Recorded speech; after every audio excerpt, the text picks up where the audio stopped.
Well, Look. You worry me to death. You talk too much. You even worry my pet. You talk. Yeah. Jay Thomas. Talk too much. All right. Christina. Okay. Play it. They want to hear it. Play it. Talk about people wherever You in there too? Ira. You know what you did? You changed the voice so you would be special. Jay Thomas. I didn't do anything. That's you, isn't it? No, this is a listener. Made it. Yeah. No, it isn't, Christina. That's him. No way. He would never put the time in to It do sounded something like this. Shuli said, Garrett. Jay Thomas. I can't believe you're giving him that much credit that he would make production. He did it. No, he didn't.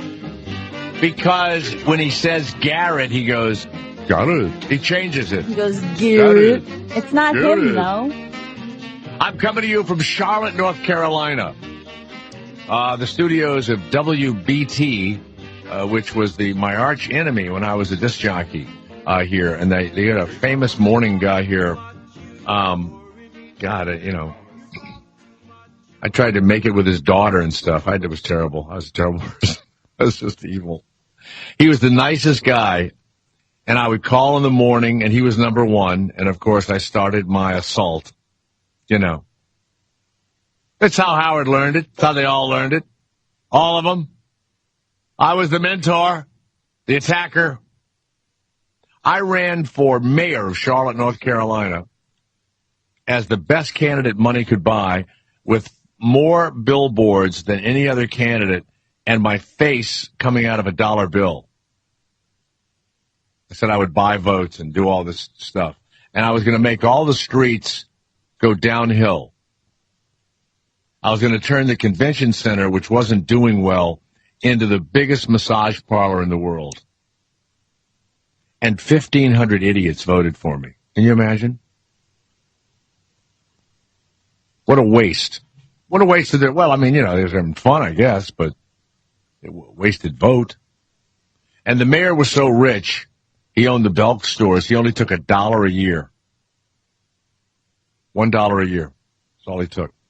That's like Bloomberg, right? He didn't take any money from New York. Right. He was He so did rich. $1.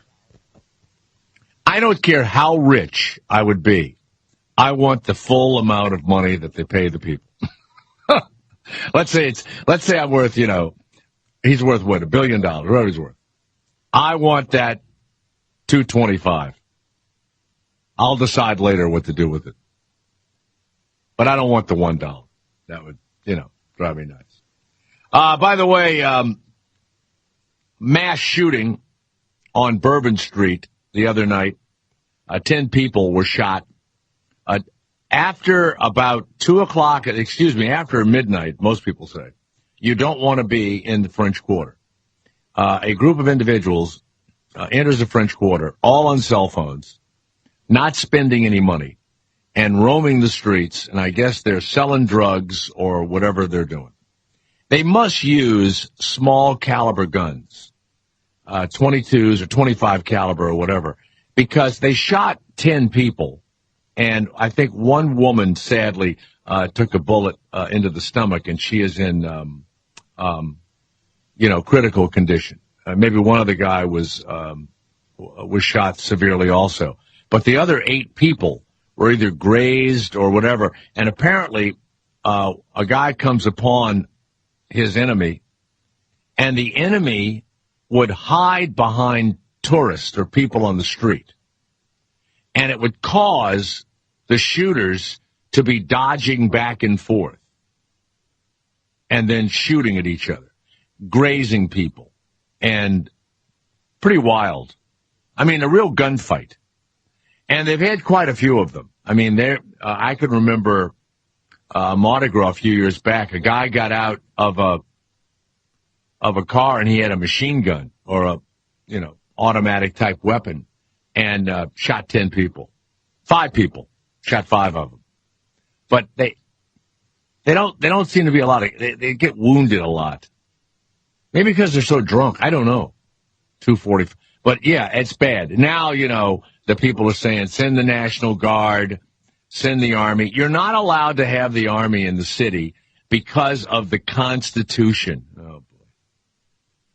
If it wasn't for the Constitution, we wouldn't have free speech. Bad one. The Second Amendment, with all the idiots and the guns, right? And the Army could come and take your house over. Wouldn't that be cool, Garrett? Army would just take over a town, take over Detroit. Yeah, isn't that one of the first few amendments or whatever? You can't do it.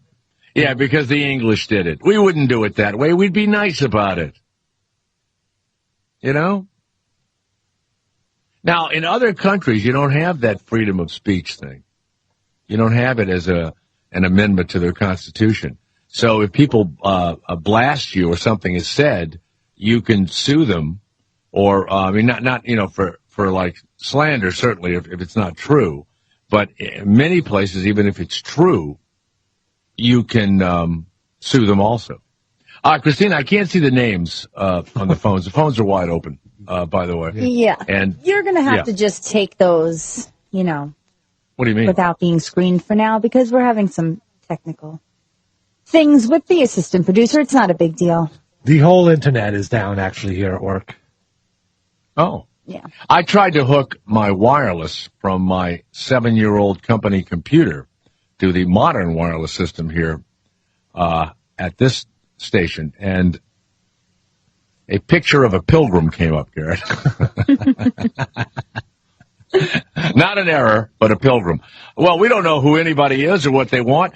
Gosh, this is exciting. I wonder if I can even handle it. Let's go to line one. Let's welcome our mystery caller. Line one, what is your name, mystery caller? Who are you? The weatherman. Oh, that's Ira the weatherman. Hello, Ira. How are you? Is his connection as bad as it sounds to me? I don't know. Ira, where are you? Yeah. I'm on the train. All right. He's on the train. That's why his connection All right. is so Goodbye. poor. Goodbye. You can't talk on the train, you nut. Let's go to mystery caller number 2. On line number 2. Mystery caller. Hello. What is your name, mystery caller? Oh, is this me? Yep. Yes, you're the mystery caller. What's your name? Yes. Ricky from Wisconsin. Ricky from Wisconsin. Yes. Yeah, I want to congratulate you. Somebody told me that you became a soccer fan yesterday. Did you come Well, I certainly am trying to enjoy it, but it doesn't make any sense to me, and it takes too long. And I watched it today. My accountant, who was here in Charlotte, he has been a soccer fan and plays soccer. And he and his sons, he's got 3 sons. In Charlotte, North Carolina, there is a 2 Curry rule. No. Their last name is Curry. Only 2 Currys can be on the field at one time because the dad, who's the worst of the soccer players but plays, viciously, he bites people. The dad, my accountant, bites people. He gets in fights. And he is generally hated, and he's even in a big seniors league and stuff now, and his sons refuse to play with him. But he told me today there was a 2 Curry rule, that they will not allow all 4 of the Currys on the field at the same time. Now, 2 of his sons retreat, Garrett. The other son helps the dad. But when one of the sons is attacked, my accountant has been known to fly through the air and land his 2 knees onto the back or the kidneys of the offending person that's fighting with his son. I mean, it's insane. It's my account. Yeah. But I'm going to watch the game. We got it turned on here. I'm ready to go. Yeah. I'm ready to go. I got it on. So you saw the game this morning or this afternoon? I watched the Argentina game, yeah. You watched the whole thing? No! You can't watch the whole thing. That's impossible. Went into overtime, and then with a minute left in overtime, Argentina scored. And then there was 3 minutes of extra time, and the Swiss had a corner, and they headed it off the post and hit the guy's leg and then missed an inch wide. And Argentina went on to win. It was very exciting. Is it really a skill sport, or is it, mystery caller number 2, is it really a sport built on accidents? where the thing carooms off of something and accidentally goes into the net. No way.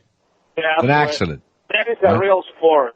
Hockey is more accident, where it gets tipped, and so sometimes they tip it on purpose, but they don't know where it's going. Soccer, it's mystery soccer fan. The reason why you like soccer is because you are a foreigner, and Garrett and Shuley are just trying to be, hip. Yeah, and that's really what. Yeah, but I appreciate the fact that you've brought a cultural sport into our nation. What border did you sneak over? I'm sorry? I say, what border did you sneak over? Jay? Huh?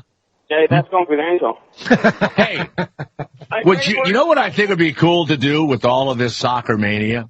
What's up? You get to the border there of, Mexico and the United States, and you play it and you kick the ball over the border, and you tell the border patrol, well, I'm just going over to get my ball. And then you don't come back. I never thought about that, but Yeah. Huh. Well, you know what, Desi? Think about it. We're looking for new ideas in 1961. Now, let me ask you a question, which I don't know much about. In the realm of world soccer, how does Belgium line up? And I know the United States is kind of a surprise that they're even in the thing. And they're 1-1-1, right? They've 1-1, tied 1, and lost 1. 1-1-1. So how does Belgium line up against them, in your estimation, mystery soccer fan? Well, it's going to be a tough game, Jay. Let me give you my professional and more detailed information about that, please. Yeah. Belgium, as Gary knows, is called the black horse of the competition right now. Mm-hmm. Why? Because nobody knows exactly what they're up to. They got very young players. They're the black horse of the competition? They call it the black horse because I think it means dark horse. It's a lot of expectations. You mean, hold it a minute, you mean Negro Galapo? Jay, be careful with that word. Conversation, Jay. Yeah, okay, thanks. Go ahead. No, wait a second. I know what a horse is. The horse is a coneros. No, that's a pig. That's a cow. What is a horse again? Caballo. What? Caballo? Yeah. So it's negro caballo, right? The black horse. No, caballo negro. Yeah. Caballo negro. All right, that's good too. All right. So and he was a hell of a running back at one time, Garrett. Yeah. All right, go ahead. So anyway, but how we look at this game is that either United States gonna be snapping out of it, or they're gonna come home. The do or die game is today. It is do or die. Now, it's not do or die for Belgium, though, is it? No, because, see, the pressure is off Belgium because their players are so young and they're developing right now. Now, for the next World Cup in Russia, 2018, right, the pressure is going to be on them because now they're going to have more experience.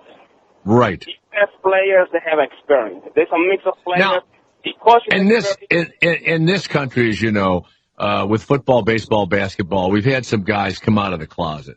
The Collins, the basketball player, Michael Sams and all that kind of stuff. If there were going to be queers playing a sport, it would seem to me the thin-bodied soccer players would be ripe for homosexuality. Have we had one come out, and is there a star or a good player that is a homosexual? Or as you say in your language, a homosexual? Team USA coaches, I believe, is gay. You think the USA coach is gay? No, I think he is. You think? There you go, Puto. There you go. Thank you. Thank you very much. All right. You see, I knew we'd make him laugh. All right. Thank you, mystery caller. Thank you very much. We just had Zorro on the phone, everybody, who was telling us all about soccer. So, Garrett, you're at work at 4 o'clock. The game is going to begin. I certainly hope that you'll be able to focus on the radio show that you're being paid to run. And if people want to, watch soccer now, why won't you just DVR the soccer and watch it later? It's too hard to avoid. You can't go Really? to radio silence with a soccer game. Does your girlfriend like it? Is she into it? No. Did you get her into it? No. Oh, no? Really? Yeah. Now, I will tell you something crazy.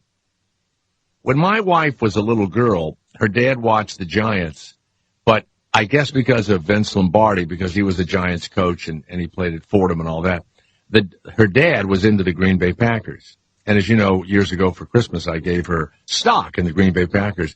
And gosh darn, I got to remind me, I've been meaning to buy, I want to go to the I want to go to the stockholders meeting, but I want to buy her just 2 tickets.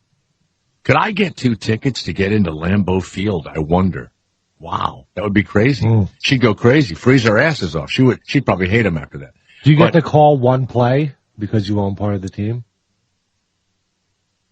No, I don't think so. Not one? Guess what it would be?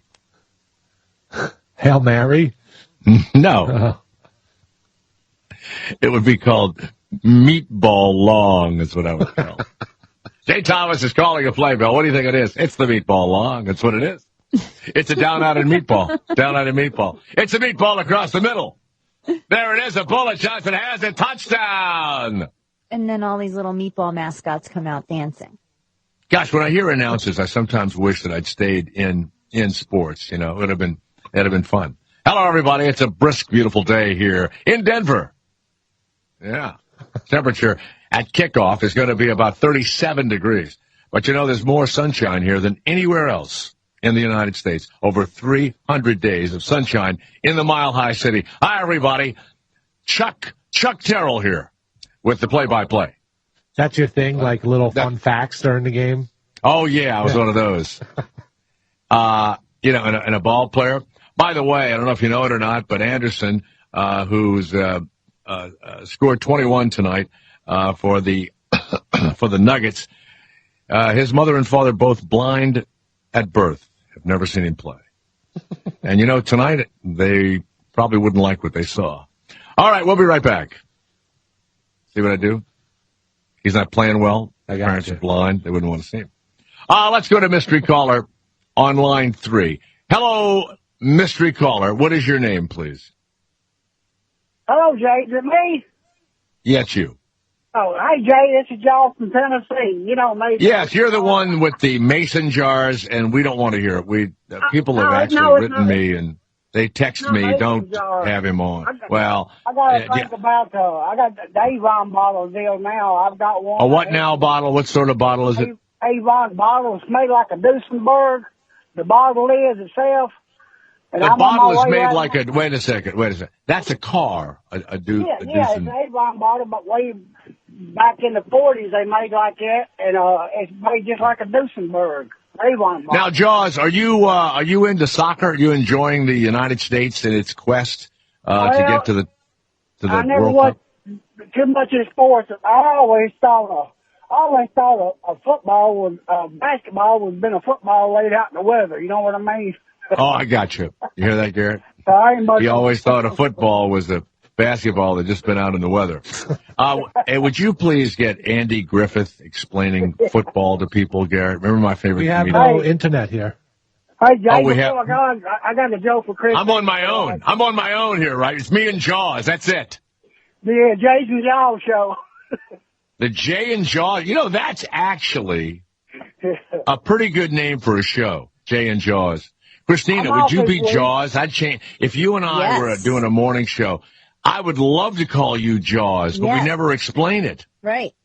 Yeah, I drive a truck, and I'm off this week, so I'm just really doing nothing. But, that would be a good show for us in the morning time. I'm a morning person anyway. Yeah, let me tell you what I want you to do.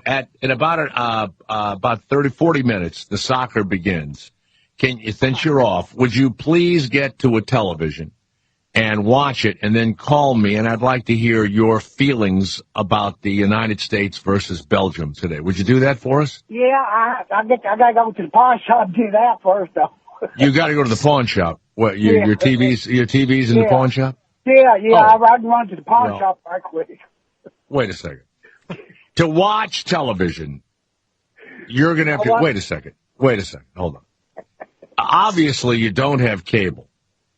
Well, no. All right. Can't watch. All right, you can't watch. Now, what did they give you for the TV at the pawn shop? I mean, how much did you need? And you? Oh, they felt sorry for me. They just looked at it, just said, just throw it out there in the dumpster and come back in and get $10. So there's one of them kind, with the VCR in the bottom of them. They didn't even know what a VCR was. You threw the TV in the dumpster and they gave you $10. That's how bad your life is. Now, what about you're driving a truck? You drive a truck, you don't get paid for driving a truck? Well, I don't. I mean, my wife does, because when I come home on Fridays, I throw my hat in the door, and if it don't get thrown back out the door, I know I can come in. But, this guy needs his own act, Garrett. He needs his, I'm sorry. I think you're bullshitting me, and you're a stand-up comic from Kentucky or some shit. I like you, Jay. I've been listening to you for a long time.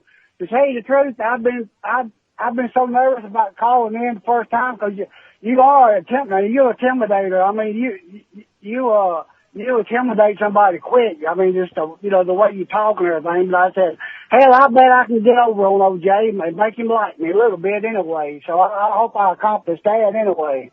Well, I do like you. You're a good person. Okay. You're a good person. And I don't live. And what I want you to do, hold on a minute. Do you have enough money to go to a bar? You have like enough money to buy one beer today? Yeah. Oh, yeah. Okay, hold on. Go find a sports bar, a bar that has the soccer game on. Get one beer and sip it, and then watch it, and then I want you to call us and give us a play-by-play. Christina, get his number, and I want you to give us a play-by-play. Okay?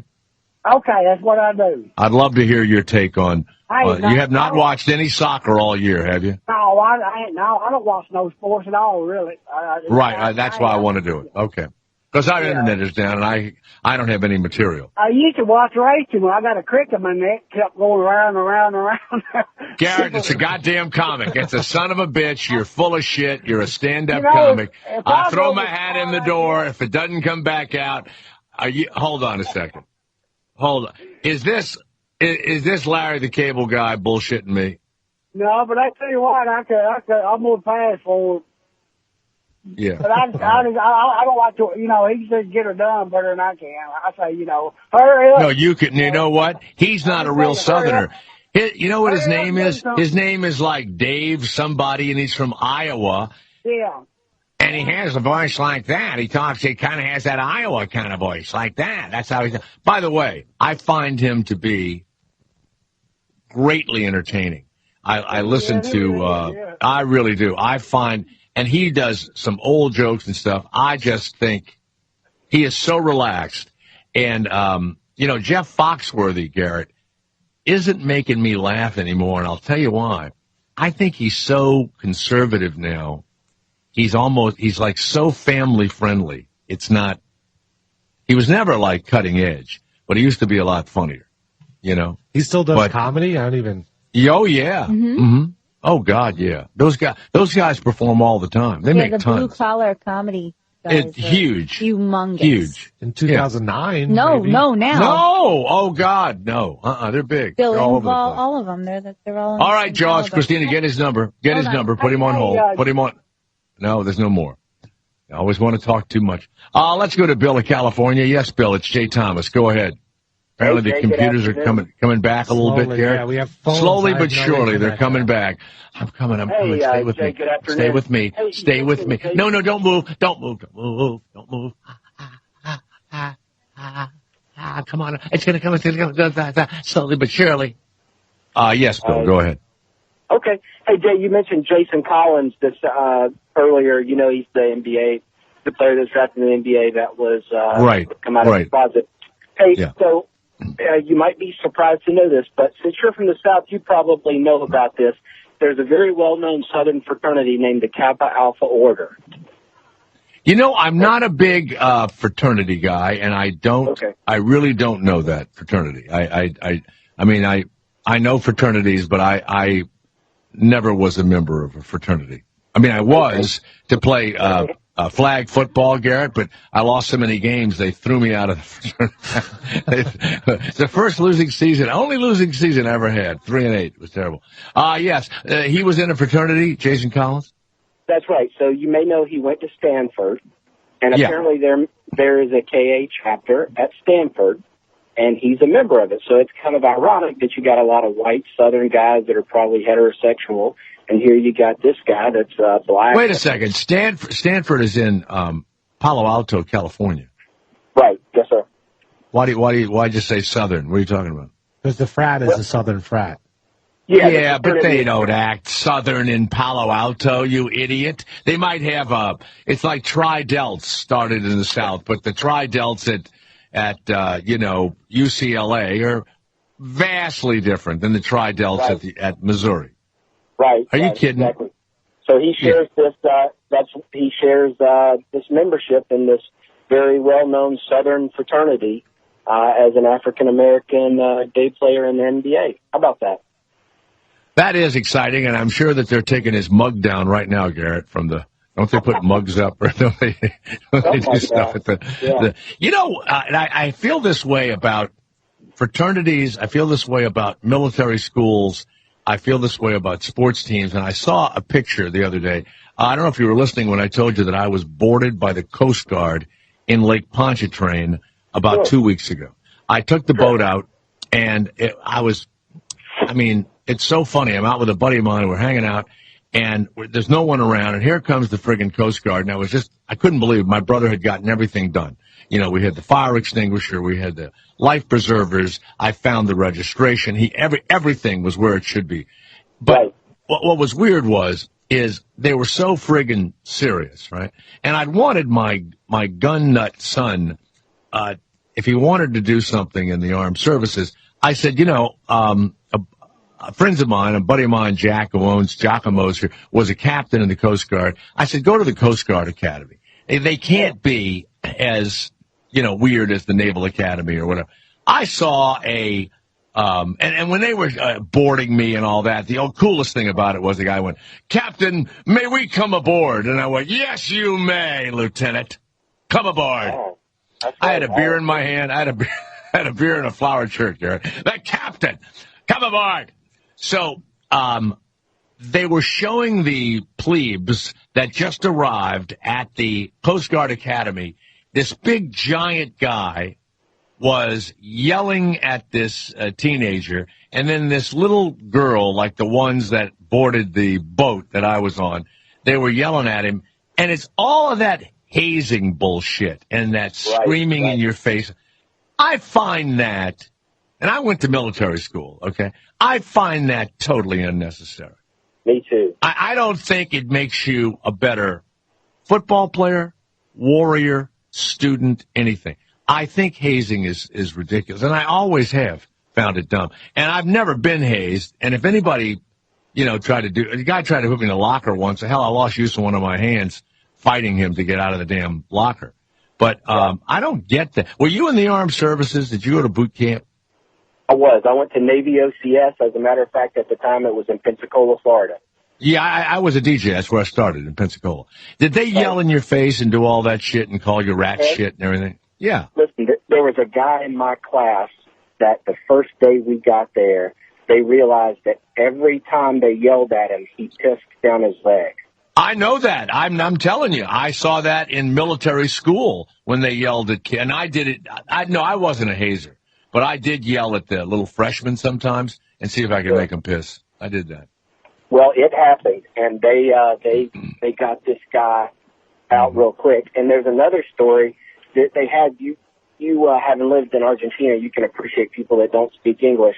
They had this guy that didn't. Well, I didn't speak Spanish, so we were even. We were all even back there. Yeah. They took us to the hospital and they made us do a urine test, and they had this guy. Apparently, they found some protein in his urine, and they were scared that they wanted to make sure his kidneys were functioning correctly. So they told him that he had to pee in a milk jug all day for 24 hours, and then he had to bring it back to the hospital. And again, he didn't speak English real well, and the drill instructor started yelling at him this was like the first day, and the drill instructor said something like, "You get your ass off of my damn barracks now." And this guy said, "But sir, what about my pee?" That's your story? That was the joke. Yeah, I Yes, sir. What about my piece? All right. Get rid of him. Get rid of him. I thought we actually had an intelligent one there, Garrett. By the way, I was pulling for Argentina today. Congratulations. I was, because when I did go to Argentina, we did go to soccer and we went to rugby games. But when they were listening to the radio, it would be like the crowd noise you played, and the announcer would go, "Goal! Argentina!"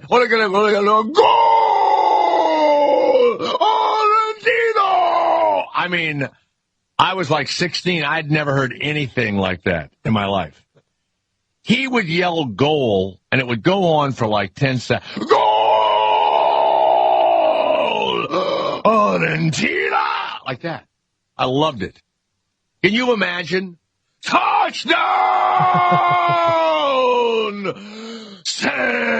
I mean, you couldn't, I hurt my throat. Let me hear Puto again when the Mexicans love yelling this one.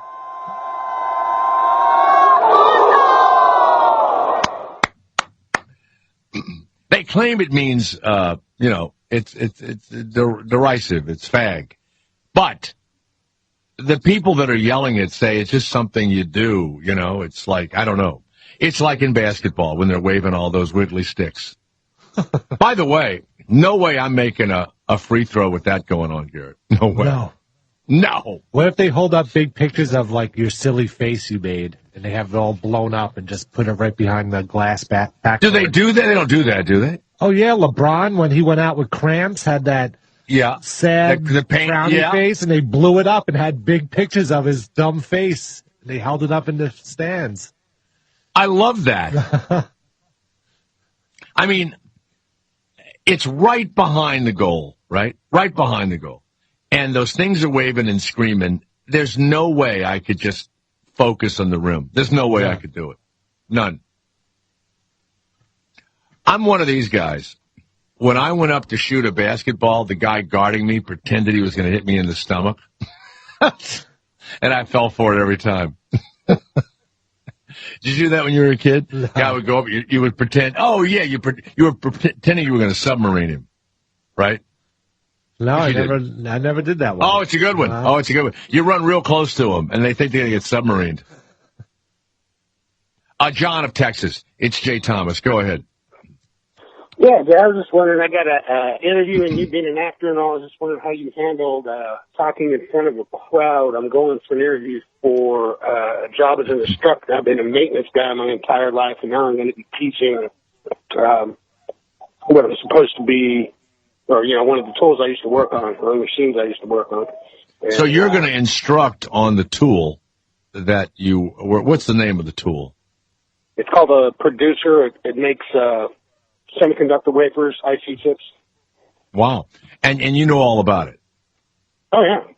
And you're comfortable talking, you're comfortable talking about the tool, but you're not comfortable, in front of a crowd. Yeah, I've instructed individual people, but I've never done it in front of a classroom situation. Right. This is the position that they're offering me to be able to teach. Right. And you have other people. You have other people that are vying for the same job. I'm sure I am. I mean, It's not like an audition. I mean, this is just like a regular job interview. They contacted me through a recruiter. And okay. Well, that's good. Yeah. Well, you sound fine to me right now. I mean, you're not nervous now, but then maybe in person you would be. It's funny. I've said this before, but it's true. Next to the fear of snakes, the human beings are most frightened of public speaking. That's not a joke. It is literally up there with, like, guy pulls a gun on me, snake is coming at me, speaking in front of a crowd. And it is a frightening. Now, there are all sorts of things that people say. You envision those that you're about to speak to as having no clothes on. Have you ever heard that one? Yes, I have, yes. Yeah. I have tried that, and I can get the women naked, but I could never get the guys naked in my head. You know what I mean? If you're looking at a group of guys, Garrett, and you're envisioning their hairy balls and their chest and their stomach, it's like, how is that going to help me give a speech? It's not going to help. Exactly. You know. I agree with you there. So, do you have to give a practice class? Is that what you're doing?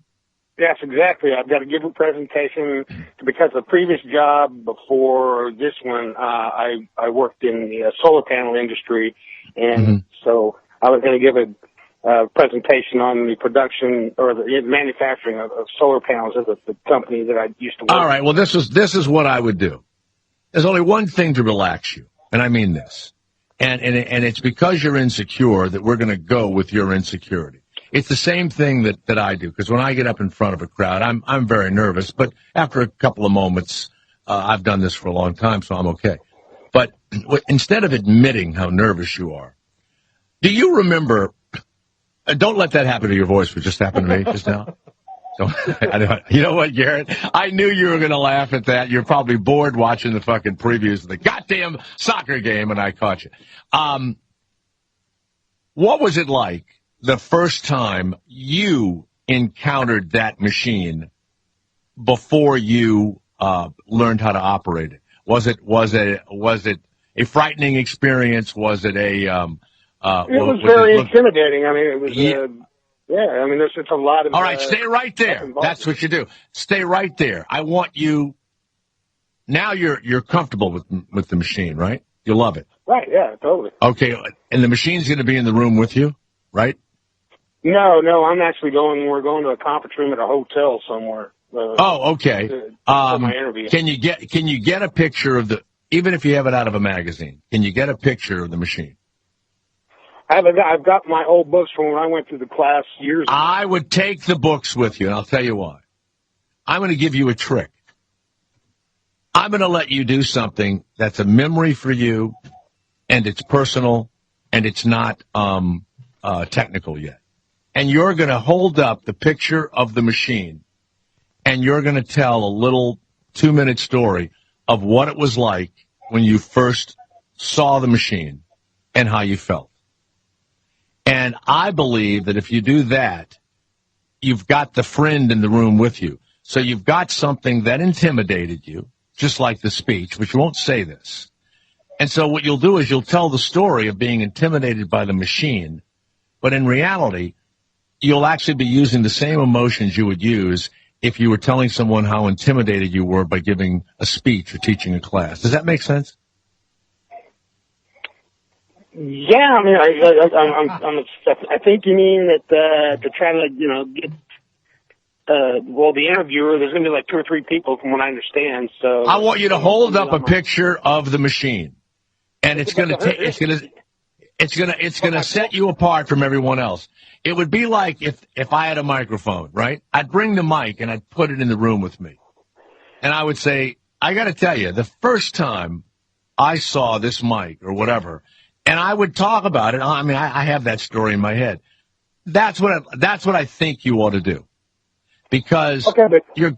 Yeah, all right. Well, can I ask you a question? Because sure. I'm going to be giving the presentation on a machine I used to work on, my previous job. That's going to be my whole presentation, and I was going to bring a solar panel with me that they gave us when we left the company, because our company. Whatever intimidated you about the solar panel. Intimidated me too. Okay, that's all you have to do is you want to show the solar panel, because you've got a classroom full of people, not these interviewers, but assume they know nothing. And you've got a classroom full of people, and you will say how intimidated you were and why you were intimidated, and use some of the terminology that, oh my God, it's like doing heart surgery, you know. But then your experience changed. You worked with it. Now you go into, but you begin by embracing the intimidation of something, because that's what you are in the interview. But you're not going to say, you people intimidate me. Does that make sense to you? Yes, it totally makes sense. Okay.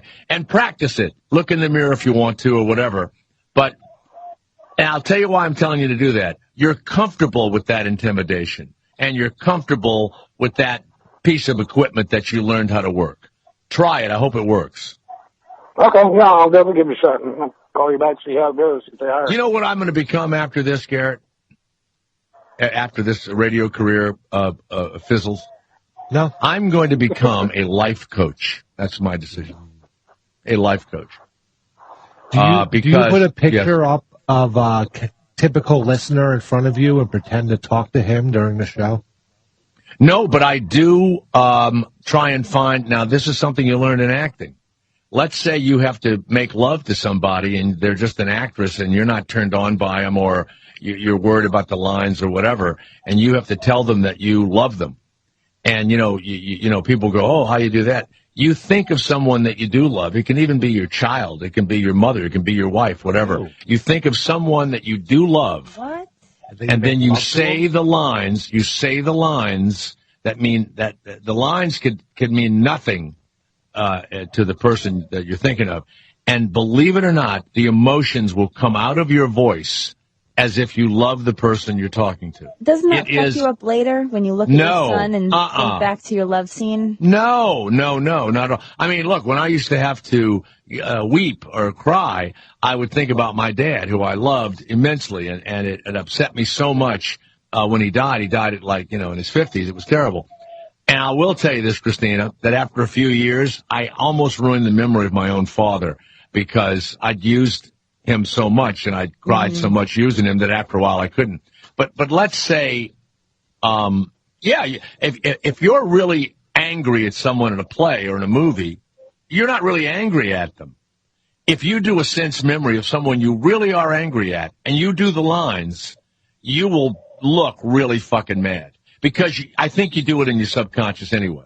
But when you have to look at someone and tell them how much you love them and everything else, and you don't, and they don't mean anything to you, if you think about somebody, all you have to do is put their image in your head, and then you just do your lines. That's what I've done. So I want you to take the thing that intimidates you, which is the speech, and talk about something that intimidated you in a whole nother realm, and then go into your instruction. Okay? All right, I definitely will. I appreciate your help. All right. And call us back and tell us about that soccer. All right. You know what? Thank you very much. You know what? It's hard being Dr. Laura with a penis. It is. You know what? It's tiring thinking of advice. It's not tiring talking on the radio for me, obviously.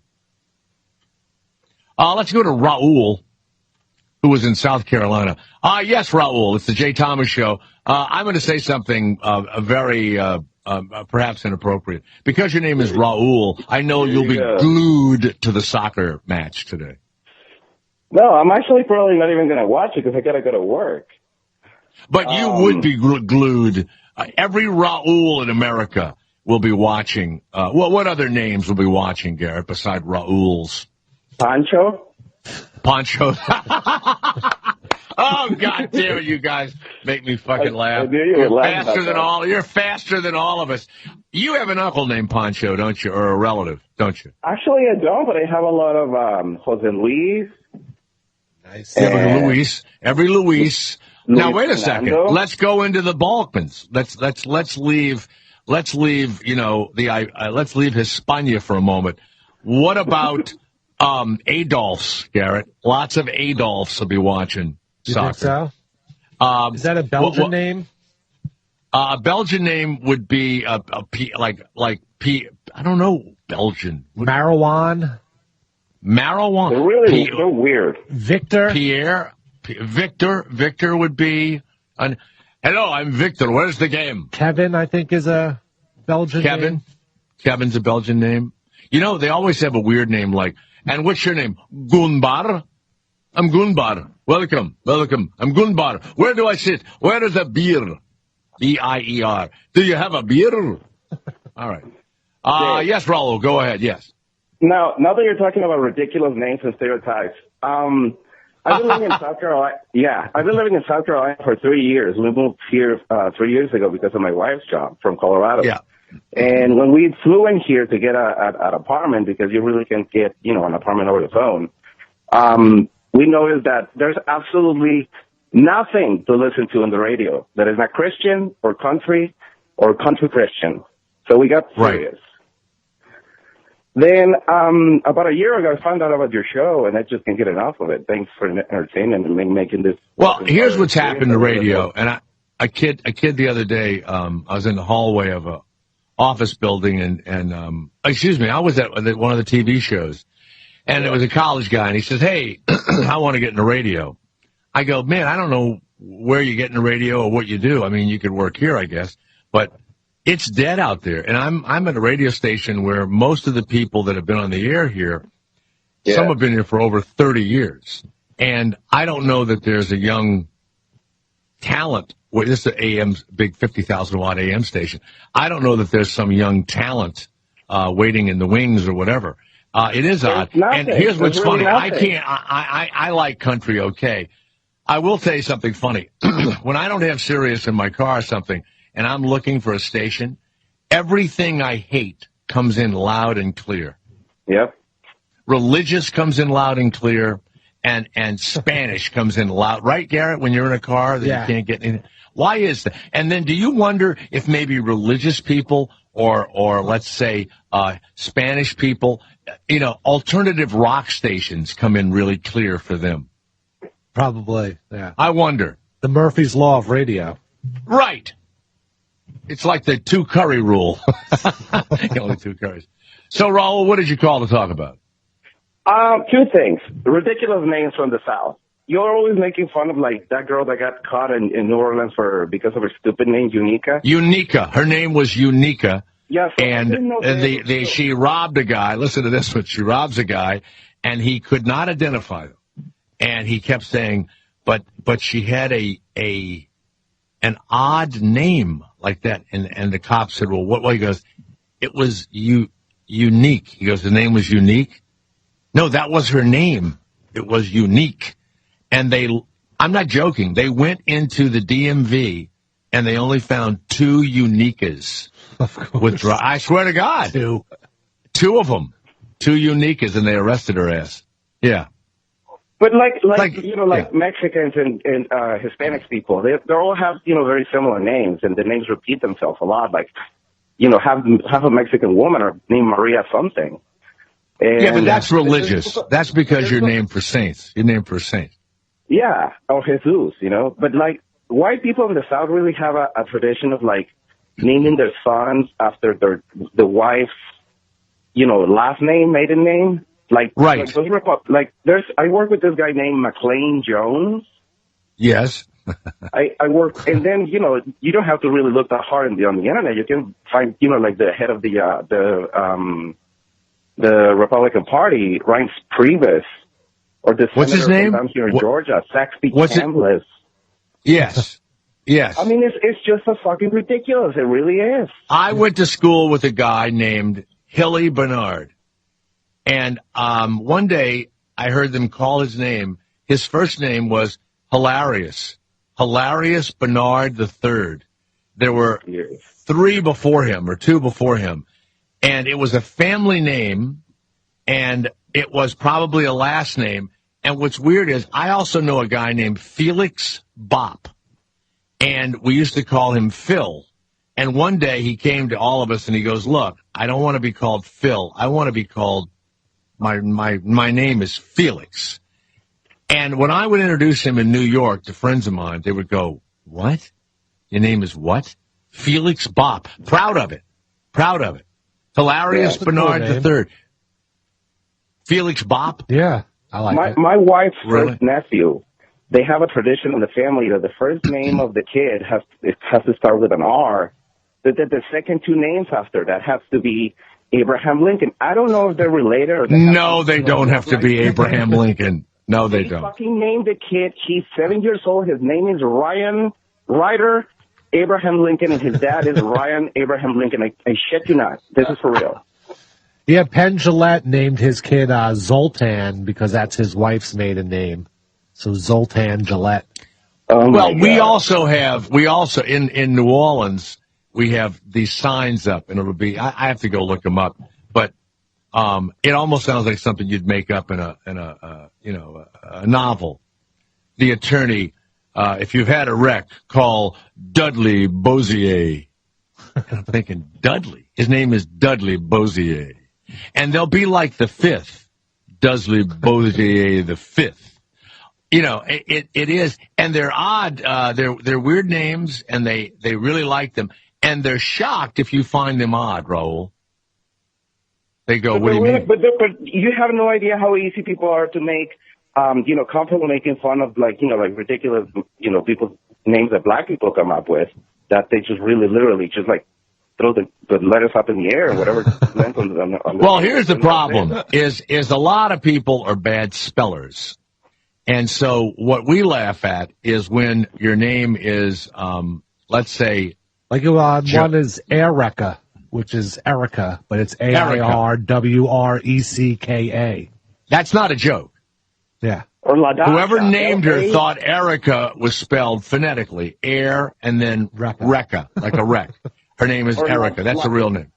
Yeah. I heard this name before. Ladasha. L-A-A. Ladasha. Yes. I've heard that too. It's ridiculous. But my favorite is when you get a simple name like Javon, which would be Javon. Javon. I know. Except it'll be J apostrophe A VAUNGH, Garrett. Javon. I swear to God. Yeah. I'm not joking. That's it. Oh, all right, Raul. Thank you very much. One last thing. Why does everybody want to hang on? I'm a professional. I know when it's over. And it's over. Get rid of me. No, I don't do that. That's saved for another emotion. All right? Okay. I agree with you. Go away. That's my new one, Garrett. Adios. Go away. Adios. Sayonara. All right. Raul, stay where you are. He was kissing in a parking lot. Now he's grabbing his wife's ass, and all is forgiven. Stay where you are. Yeah. The Jay Thomas Show. It's the afternoon show. We will say what you are thinking. What can I say? The guy's good. The Jay Thomas Show. Jay Thomas. Indeed. Sirius XM 104.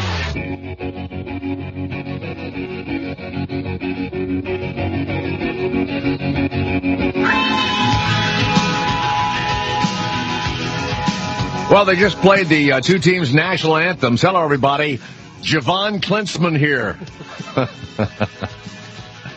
Yeah. Javon Klinsman. Hello, it's Javon Klinsman. Welcome, everyone, to the World Cup. We're going to have some exciting kicking of the round ball, as I like to say when I'm in Brussels. I'm in Brussels. By the way, my son is so little, I call him a Brussels sprout. Van Smootpot. Oh. Yeah. Hey, name's the only country that the Germans only took 22 minutes to take. Yes, Belgium. Yes, Belgium. And that was not in soccer. That was World War II. It was like 2 weeks. He took the whole country. It was pretty embarrassing. If that's not true, my name isn't Try Guachmayup.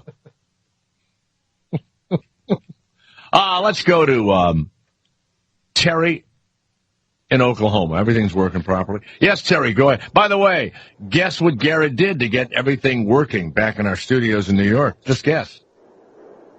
Take a guess what he did. Terry? Yeah. Magic wand. No. He used a dowsing rod. He used a dowser. No, he unplugged something, and it plugged it back in, and it worked. Yes, go ahead. What can we do for you? Okay, I just had to give you a couple of funny names. They're a set of twins, and they named them Harleen and Darling. Who is that? People you know, or you're making this up? First cousins. Harling and... Now, when they do it, do they laugh? Do they think that's funny? No. But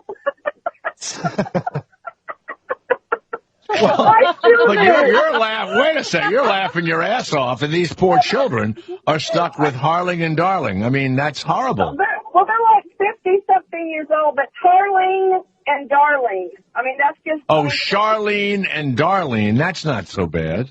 No, Harleen. Harlene. Harleen.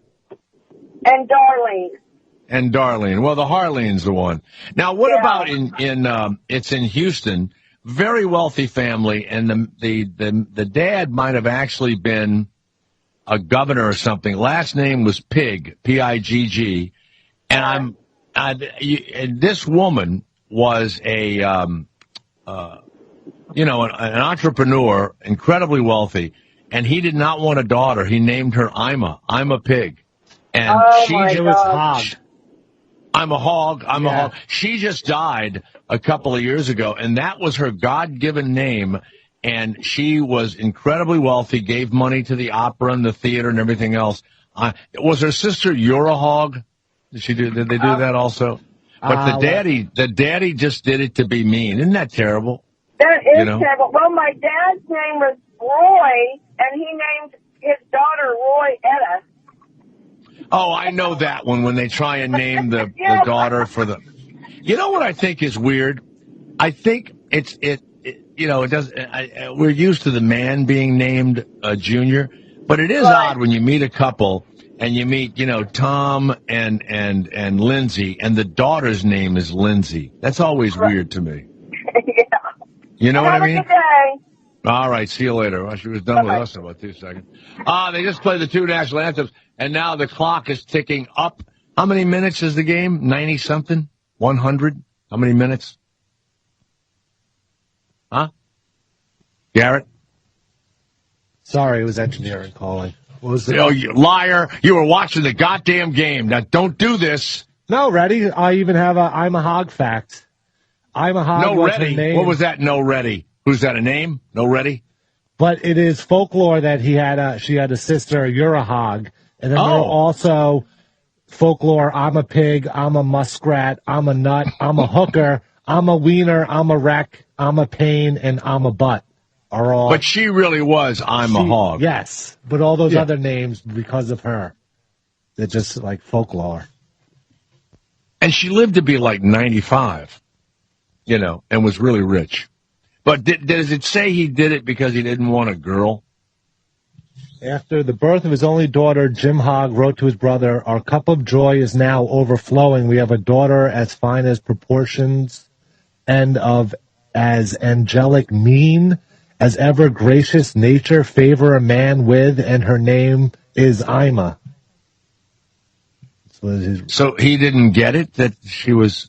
Well, that's like people, you meet a guy, "Hi, Pete Peterson, how are you?" And his parents named him Peter Peterson. And you don't...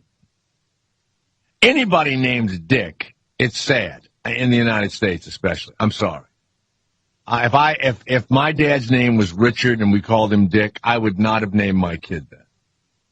It says Ricky, anything, but not Dick. He named her I'm a hog to get attention during a Texas election where he won the vote.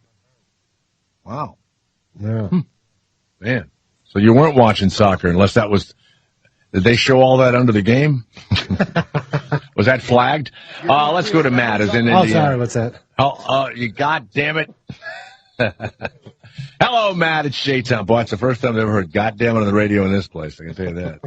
Someone walked by the window. I said "goddamn it." Their eyebrows went straight up and stayed there. Didn't move.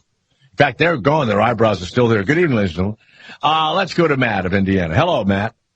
Hey. I went to school. I wanted to say, my mom told me that when she was in high school, she went to school, and I'm a pig, and her sister, I own a pig. No. Your mother's full of shit. She might be. When's the last time you heard that your mom was full of shit? Maybe the last time my wife and I were discussing Hold it 1 second, and I'm going to say it again. It was a joke. We just said it, but not many people have the guts to look a man in the eye and go, "By the way, your mom was full of shit."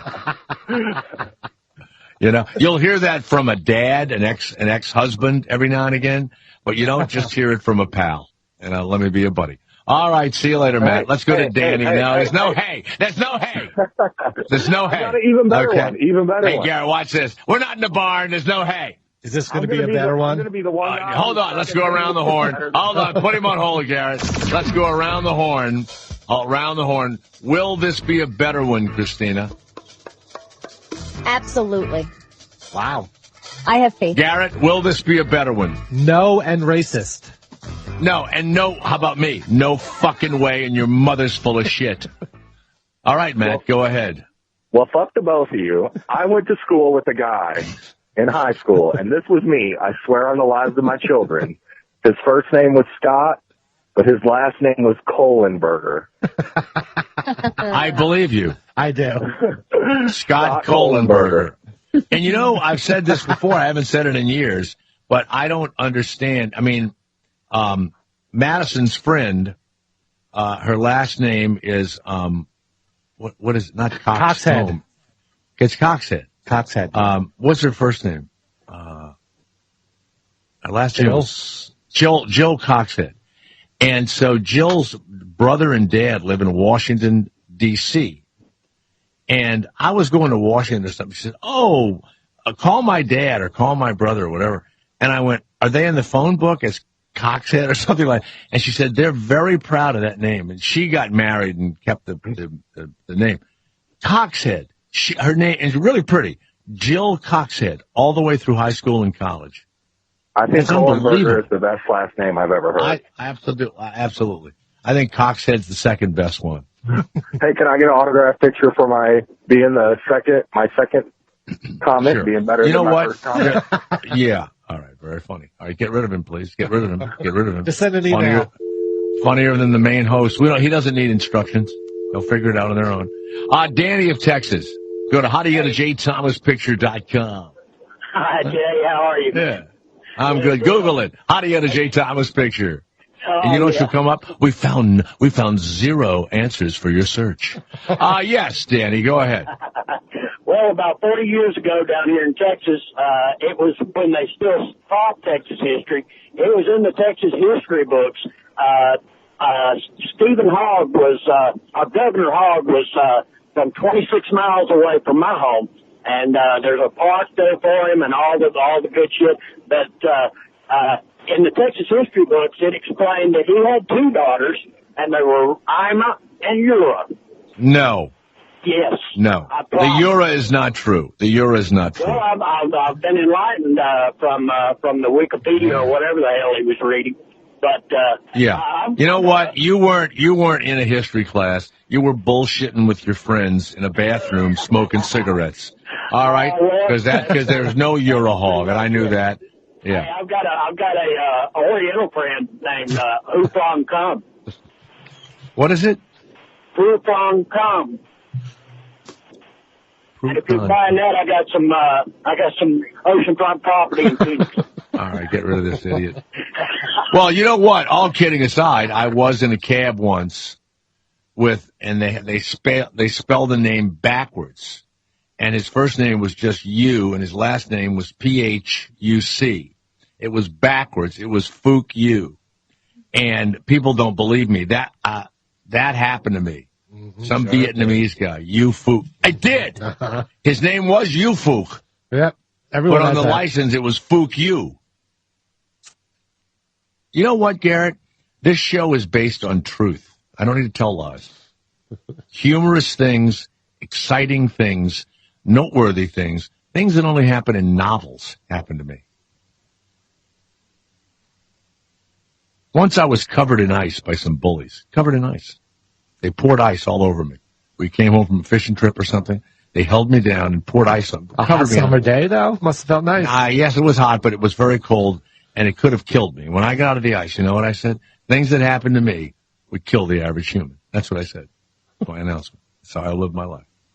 Let's go to Jason of Sarasota. I can't believe you're calling. When I got out of the plane today, there was a big sign advertising Sarasota, and the beach looked so nice, I wanted to just turn around and get in the plane. God, that beach it's nice, like Destin, Florida, and those places. You live there all the time. That's almost like living in Santa. It's better than Santa Barbara because it's freezing cold, and the sand looks like somebody swallowed white sand and then shit out California sand. It's beautiful, Jay. I love it here, man, and I beach nightly almost. So and you live like you're on vacation, don't you? We really do, and everything's golden. I'm kind of just turned into a beach bum. I've lost all sense of responsibility.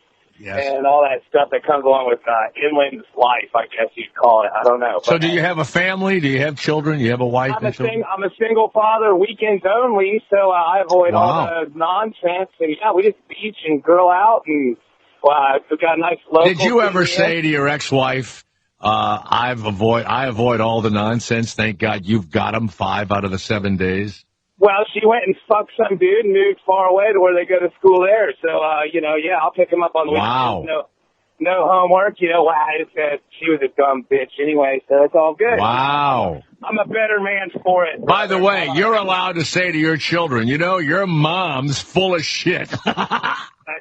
Unfortunately, enough people say it around them. I try to hide it. They're still a little young, 7 and 8. Poor darlings. They have a good life in the waters. So wait a second. Did your wife, you had a couple of kids, and your wife found someone else, and you did not cause it? It just happened. Well, she decided instead of being a pharmacy student, I married. She wanted to become restaurant business. I never saw her again. I raised babies all by myself, Jay. And, you were a stay-at-home dad, and your pharmacy student wife became a restaurateur, and she met somebody there in the restaurant, did she? Yeah, sure did. And he paid for my kids' gymnastics this month, so I guess I can't complain too much, huh? And what does he do? Is he a chef? Is he a chef? Yes, sir. I believe so. He's a big hotel dude. So they're doing fine. Like I say, married for the wrong reason. Met her in San Francisco, actually. But hell with it, man. Oh, wait a minute. They live in San Francisco. No, I met her in San Francisco. I lived in Raleigh. Oh, you met her there? Yeah. Now wait a minute. You don't sound like you were doing anything. I mean, she was in pharmacy school. What were you doing, Mr.? I had a construction company in the Carolinas. Oh, okay. And, and Mama's down here, so I got closer to her, and I was on the beach. And, that's about it. You don't sound dependable. Thanks. Hey, I'm not looking for... You know what, Garrett? I allow his children to say to his stepfather, my dad's full of shit. Yeah, daddy, stepdaddy, huh? Yeah, your daddy. My daddy's full of shit. Hey, daddy's fun times. Like I said, you sound like you're stoned or weird or something. I think she got the better of the deal. Christina, what do you think? Jay. I like to consider myself, I don't know. Who's at fault here, Christina? The woman, the hardworking woman, or this guy? Who's at fault? Oh, it's this guy. Oh, absolutely. It's my penis. Damn it. No, you're like a nut. You're a I'm a nut. By the way, make sure your kids wear life preservers when they're with you at the beach or near a pool. Oh, they got it. They say Dad. Hey, Garrett, he's one of these. And so then when she left, where's Billy? He's at the bottom of the pool. Hold my beer. I've got to go in. I got to go in and get Billy. Oh, God, Billy. His mother's going to kill me. Wake up.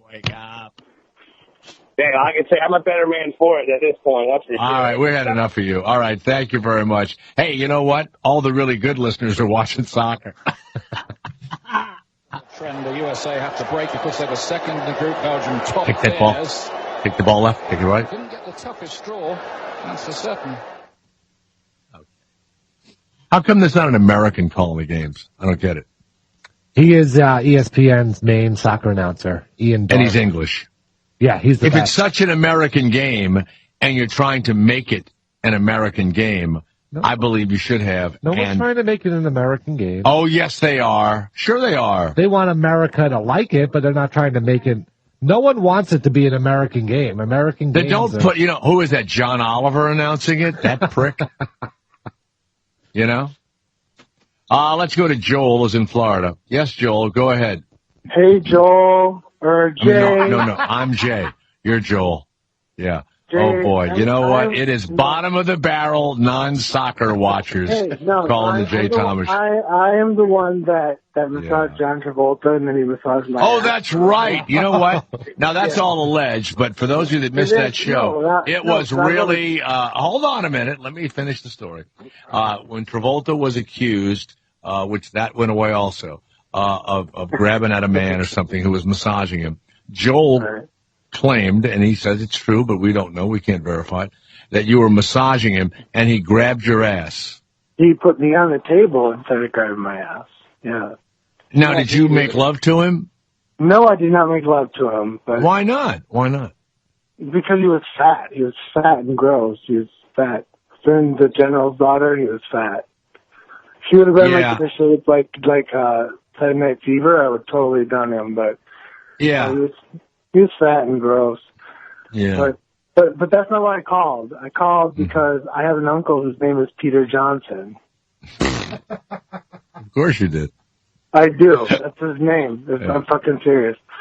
But who did you massage this morning? You rub anybody down this morning, did you? I have. I've massaged a couple people, and I've got a couple more yet tonight, Have you ever gotten a straight guy's dick hard against his will? Yes. Really? Guys are always asking, they go, you mean you get massaged by guys? I go, yeah, because what difference does it make? I'm not going to do anything. What if your dick gets hard? Then you're queer. I go, well, no, who gives a shit? I'm not going to do anything.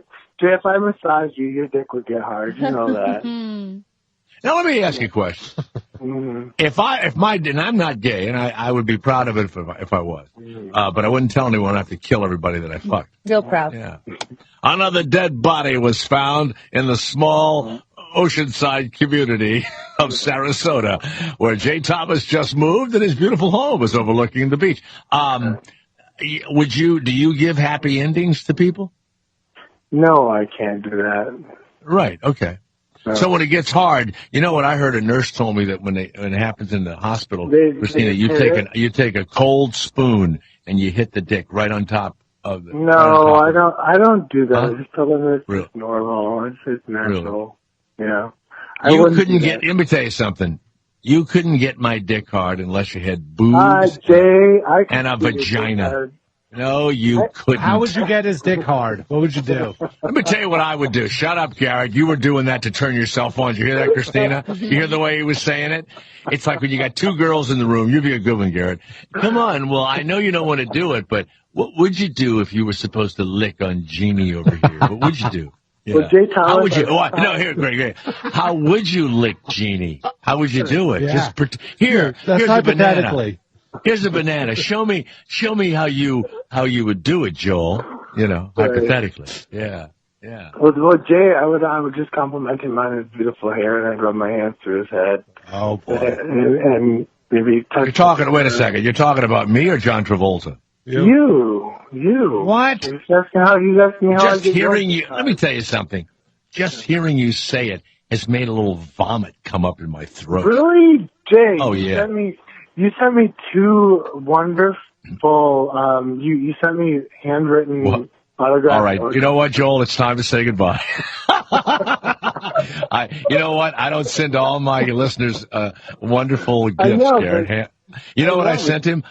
Christina, I sent him a lovely silk scarf that has a picture of John Travolta when he was young on it. Let me tell you something, Joel, before we go. I'm going to be honest with you. If you were massaging me and my penis got hard and you were doing things to make me get hard, I would find that unprofessional. I would become wait, let me tell you something. I'm going to be honest with you now.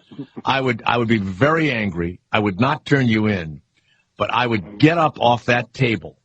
I would turn you around and fuck you up the ass and make you not like it. Now get rid of him, Garrett. That's how I would torture. Get rid of him. Hear that, Christina? You're damn right I would teach him a lesson. He gets from making you erect. Exactly. How dare he? You know what?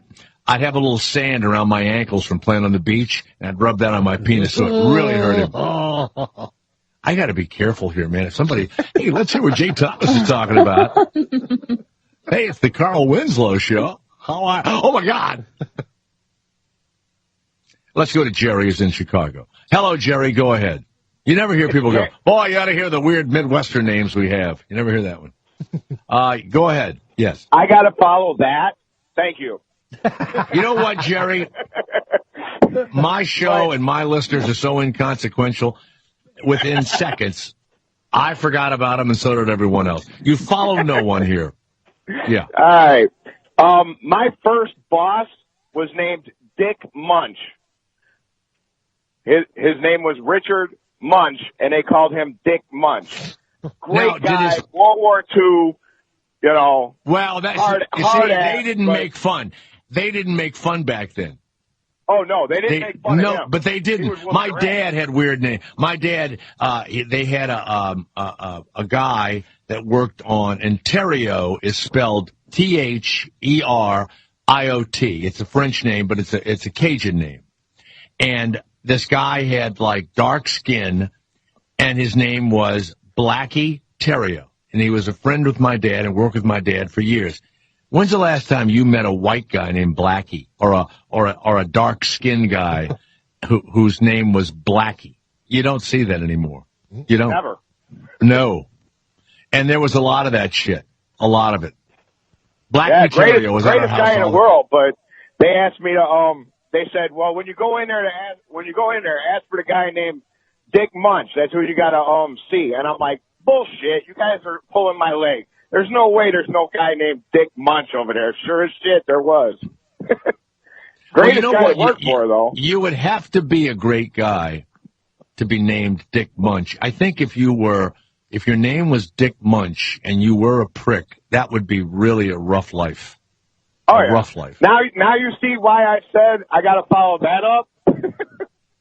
No, Dick Munch was good. I forgot what that. You mean the gay guy rubbing me and getting me hard, making me put sand on my penis to torture him as I banged him up the ass? That's easy to follow with Dick Munch.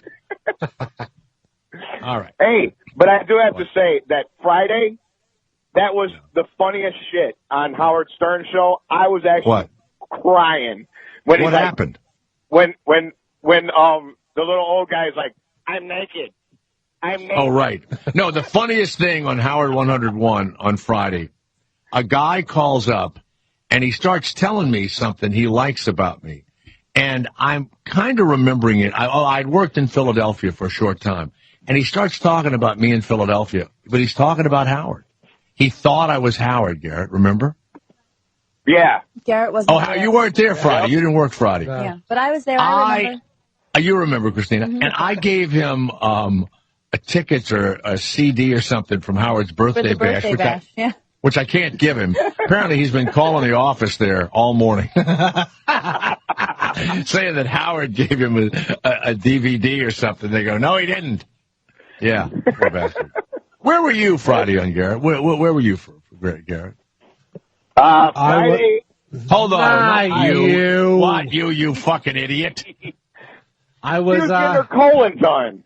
Getting my salivary glands reduced. That's right. Yeah, but it didn't work. Reduction, reduced. Yeah, one of those. You were getting a salivary gland reduction. Yeah. All right, thank you. Let's go to Indianapolis. Jake, how are you? I was eating at a restaurant in the airport in New Orleans this morning at about 5 a.m. before I left to come to Charlotte. And there was a picture of Peyton Manning up there talking about his high school days.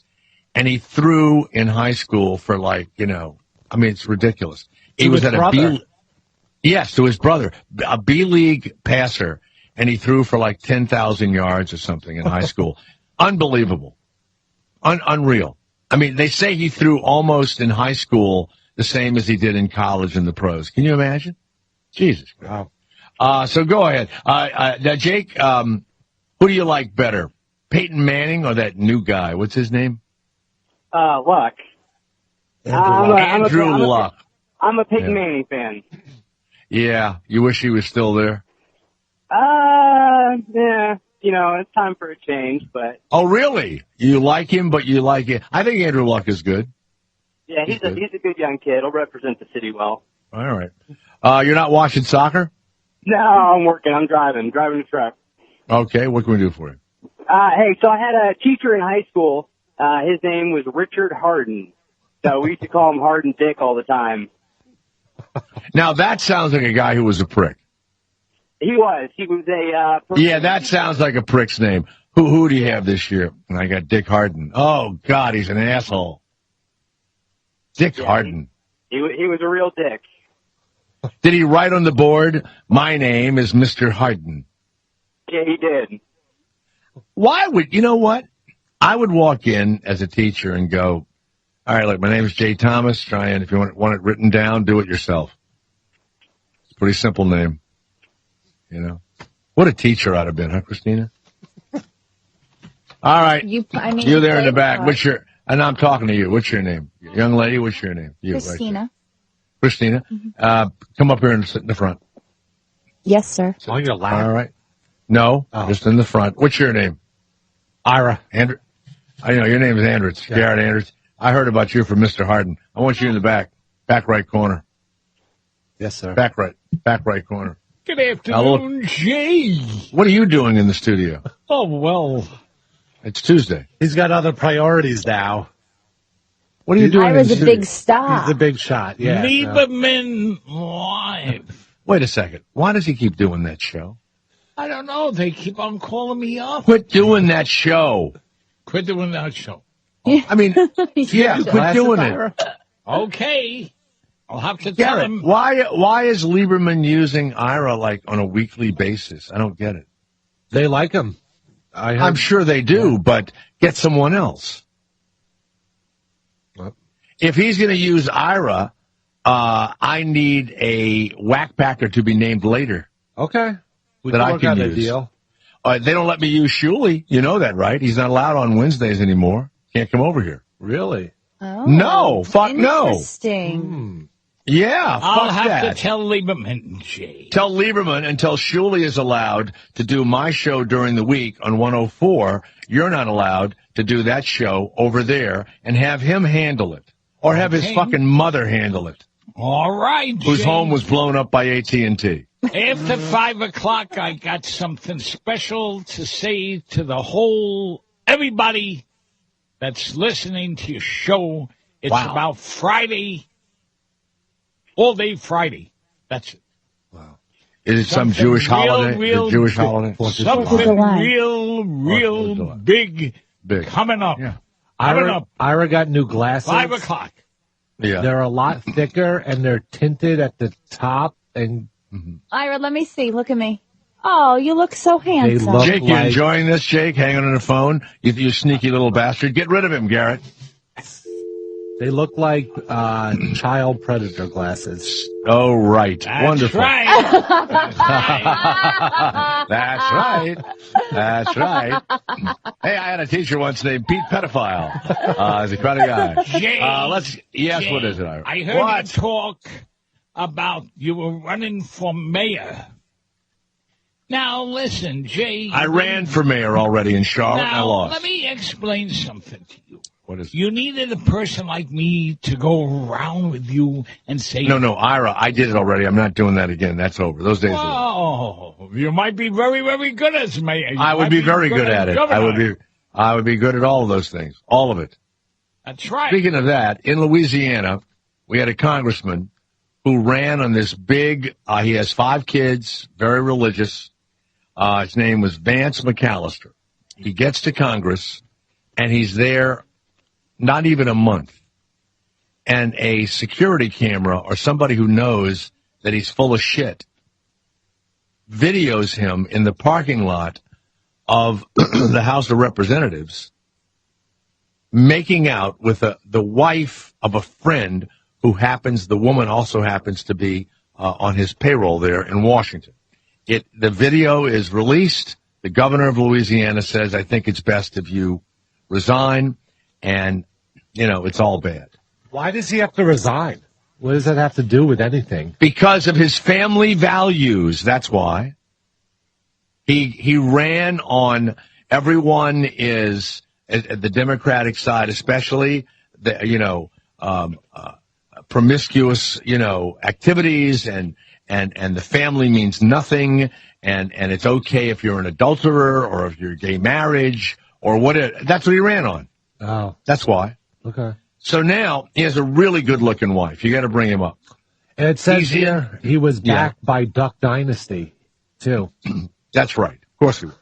Now, he's decided to run for office again after he said he was going to resign.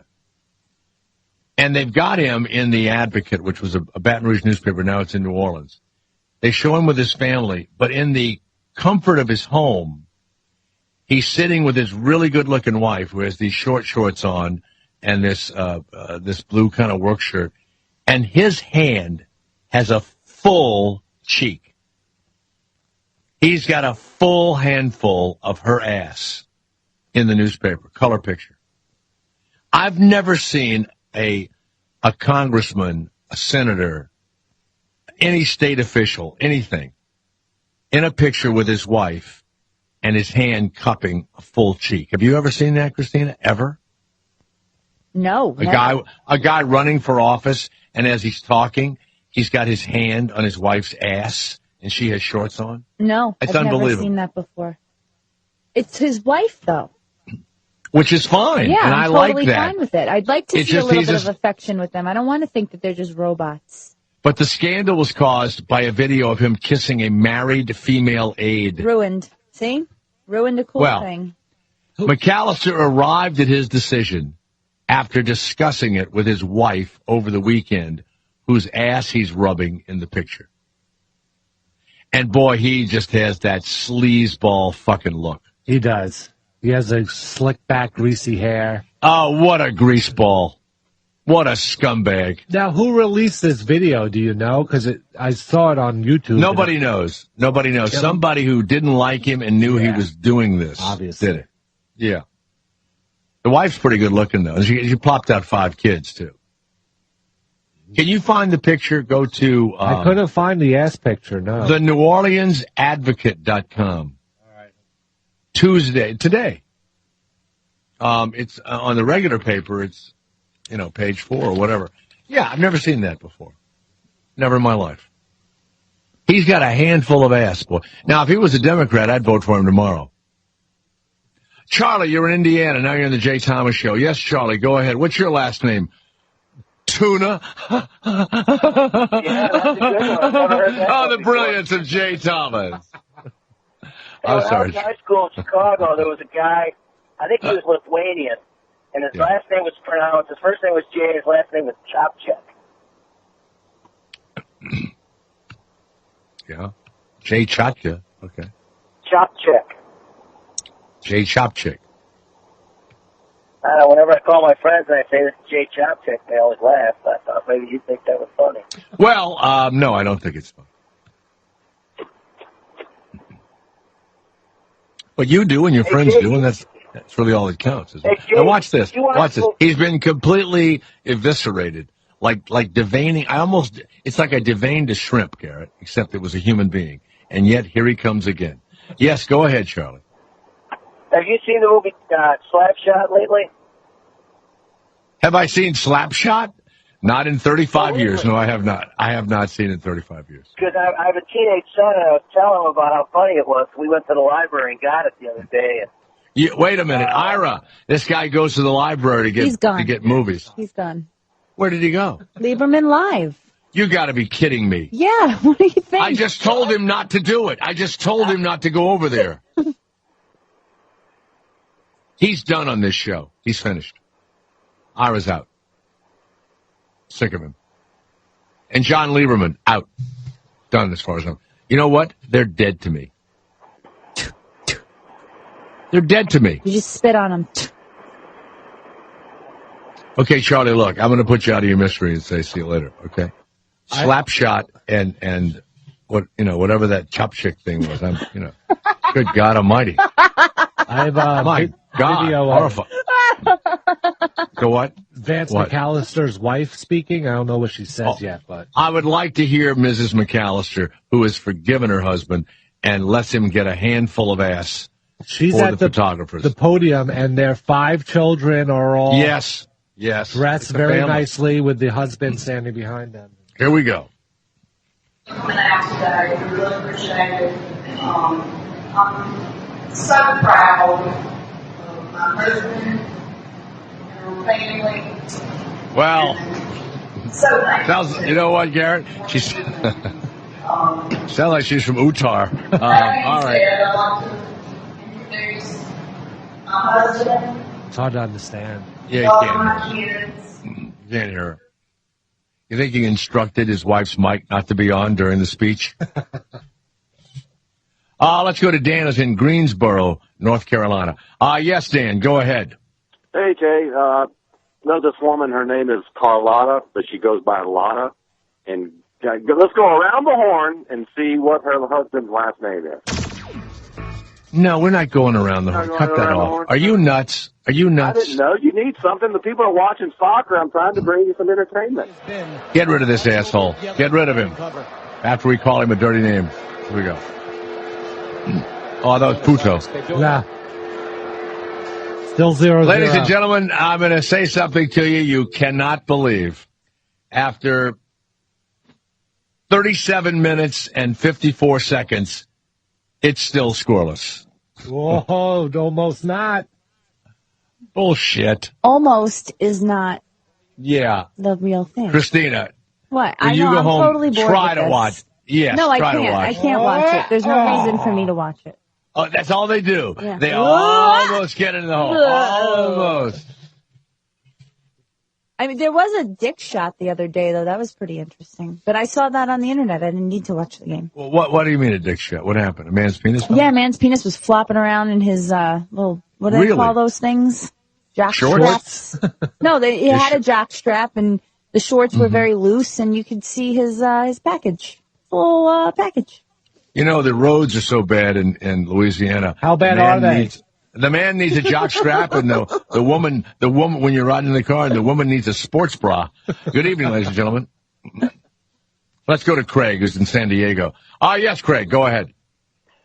Jay, first-time caller, love you guys. Thank you. Hey, got a last name. I grew up with a kid's last name was Fag. No, I've seen, his football players named Fag and Gay. That's always kind of weird. Is it a double G or Fag? single? Yeah, double G. Wow. And my last name is Beaver. Oh, come on. Nope. Your name is Craig Beaver? I know. It's hard to believe. But you know what's weird about that? Did your dad ever think about changing it? I'm just glad I wasn't a junior. His first name was Elmo.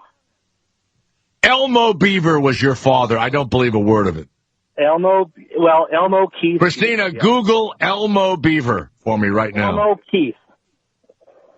Elmo Keith what? Beaver? Beaver. There's a Keith doesn't Elmo even Beaver go. Wait a second. From 1935, died 1999. Did your dad die in 1999? He did. That's your dad, Elmo Keith Beaver? Yep. Oh, I could see his tombstone. Yeah. Why can I see his tombstone? I have no idea. Sick. Oh, that's so crazy. Wait a second. Was your mom Karen? Dr. Karen? Yeah. Oh, I don't want to Wait a look second. at this. Garrett, wait a second. You're acting. Wait a second. I'm sorry for your loss. Hold it. He's acting like a psychic. He could have gone online and found these people. Hold on a second. What sort of doctor was your mother? What sort of doctor? She was a doctor of nursing. Taught a local Weber State University. Christina, can you verify that for us? She was a doctor of nursing. What does that mean? She had a PhD in nursing? 2 of them, in fact. Why didn't she become a regular doctor? She's so damn smart. She liked to teach nurses. Your mother was full of shit. Oh, how dare you? I can't find anything on Karen Beaver. Hold on a second. No, it does say Dr. Karen W. Beaver. No, wait a second. Warner. Karen Warner Beaver? Warn her Beaver, Bill. Here comes Dick Harder. Here comes Dick Harder. Warn her Beaver. I'd like you to meet my mom and dad, Karen and Dick Harder Beaver.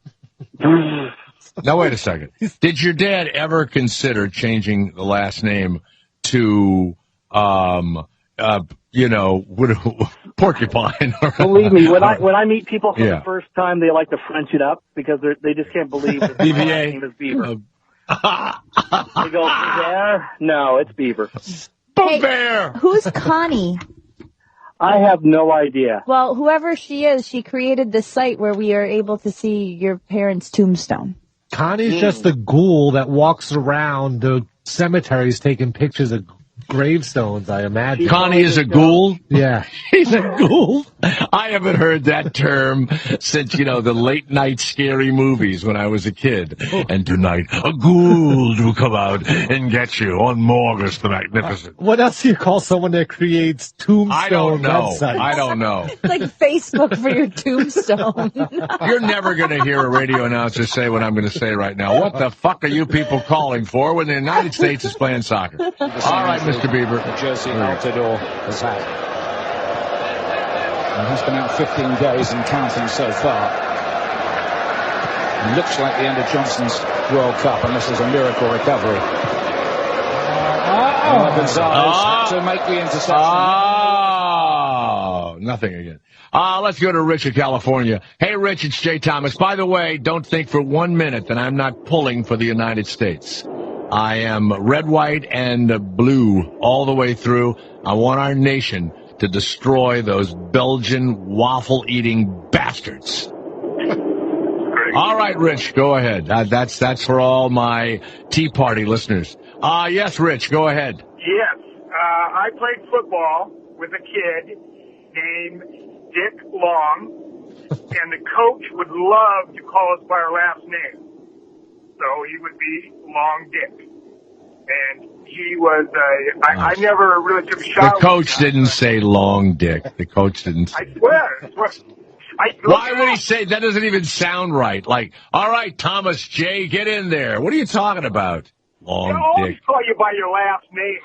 Either Long or Thomas or Beaver, but they don't do your whole thing. They don't go, okay, Beaver Craig, get in there, Beaver Craig. Hey, Coach Chipsworth Botega. That was his name, Chipsworth. Coach Chipsburg? That was his name? He was Coach fucking Chipsburg? Titsworth. His name was Titsworth? Coach Titsworth. Yes. And he would go in there and say, Long Dick, get in. And that's what he would do every time. Wait, his real name was Titswor. This guy's full of shit. I swear. Because there is a coach on Google, Coach Titsworth, on RateMyTeacher.com. Well, you were coached by Coach Titsworth? There's several Coach Titsworth. There's George, Travis. Hey, listen, when I played in high school, it was in 77, so I don't know if this guy's not coaching anymore. Big fat guy, and his name was Big fat guy. All right. Coach Titsworth. Did he also teach boys math? What? Did he also teach math? No, Burt Rowe taught math. Oh, I don't care. All right, we don't need the whole schedule of the teachers. Okay, I'll tell you another guy. The equipment guy for our school. It was a black guy, and his name was Booker T. Look his name up. Booker T was our guy. Yeah, we'll look up Booker T. Yeah, we're gonna look up Booker T. Washington. Maybe he'll come up in the history section. You guys are hostile. You guys are really a hostile group. No, we're not hostile. It's that okay, but the coach's name was better than the football player's name. Titsworth, for Christ's sakes, and you open with Dick Long and say the coach called, okay, Long Dick, get in there? It's not believable. It is believable. It's the guy at Bakersfield. He played at West High School, 77. Look it up, and I guarantee you'll find him in there. You know what you're like? You're like the guy that told me that they were going to change the name of How I Met Your Mother to How I Filled Your Mother's Vagina with Feces so I would think it was a man.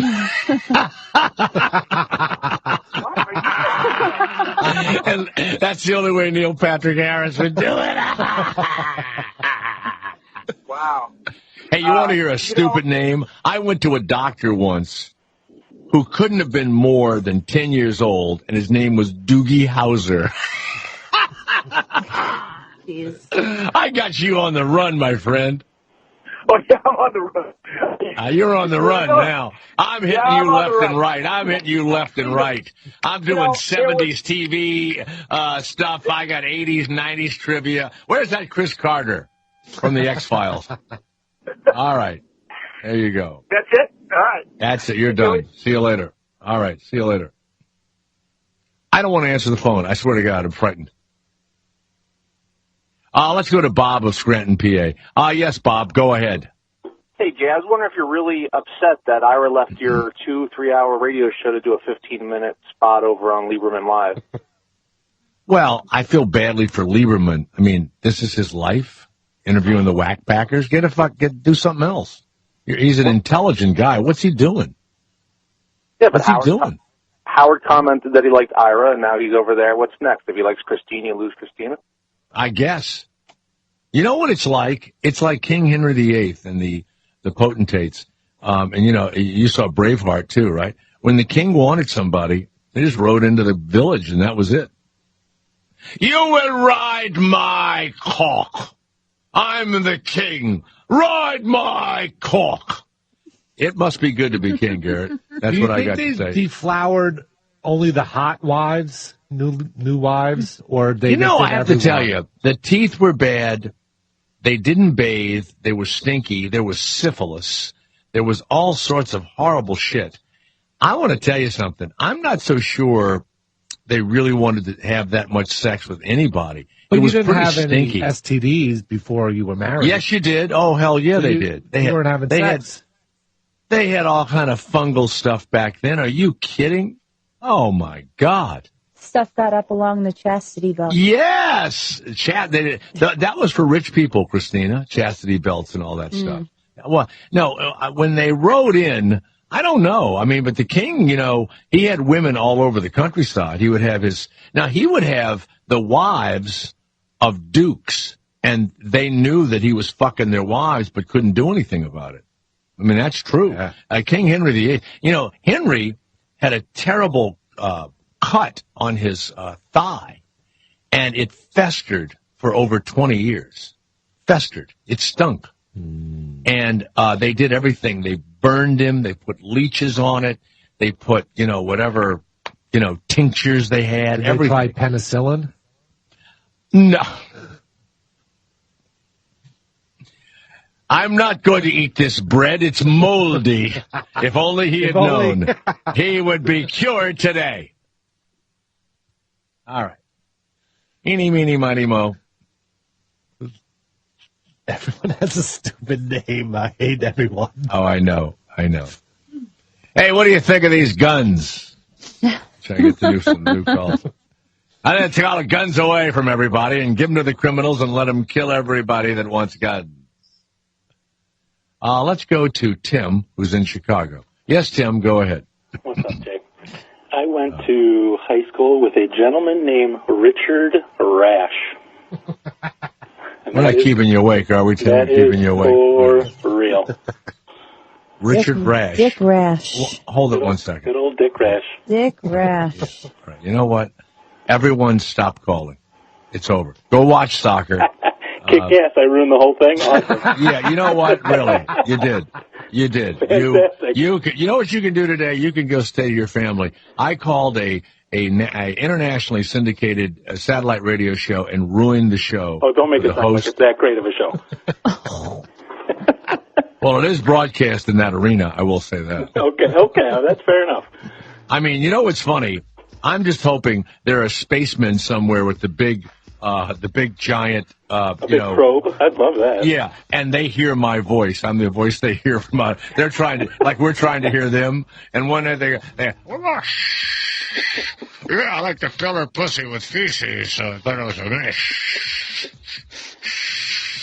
Good stuff, Tim. All right. Get rid of him. No, I don't do that. That's not the way it works. You're not even valuable enough to get rid of. Let's go to Jerry of California. Yes, Jerry, go ahead.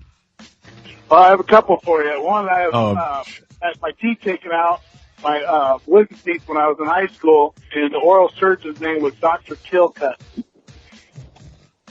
Okay, it's over. Wooden teeth? No, all right. My wisdom teeth. Oh. Yeah, stop my it. Wisdom teeth taken out. Stop it, it's over now. All right. Wacky name time is over. Jay Thomas. It's the Jay Thomas Show. It's all about the love. The Jay Thomas Show. Afternoons. Indeed. Sirius XM 104.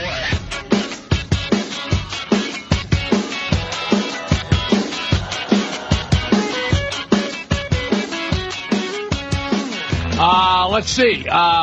Gee, I'm shocked. No score. I'm sorry, Garrett. Oh, come on. Why? Because they kicked it at the goal a bunch of times? Every shot toward the net is like, oh, God, this could be it. Yeah. Let's go to Trish, who's in Omaha, Nebraska. Yes, Trish, go ahead. Hi, Jay. Love the topic. There's a physician in my town. Wait a minute. Love the topic? What do we? The name thing? The name topic, yes. Got time for one more? There's a physician in my town. His name is Dennis Beaver. The interesting part, though, is that Dr. Beaver specializes. He's a gynecologist. I know. It's true. It's true. You know what? Why sit around and think of interesting shit when you're interested in this? We've heard it. We had a real guy named Craig Beaver on a few minutes ago. Did you? His mother's a nurse, and her last name was Beaver, and she has a beaver. We've had Long Dick. We've had, Bob Schlong. We've had them all. There's an orthopedic surgeon. His last name is Bone Break. All right. Chris, it's Have a great day. It was not a good topic. It was never a good topic. Dave of Ohio. Yes, Dave, go ahead. Hey, that's enough of that stupid name thing. It's really dragging the show down. Oh, please. Of course it is. God damn, half of them make it up anyways.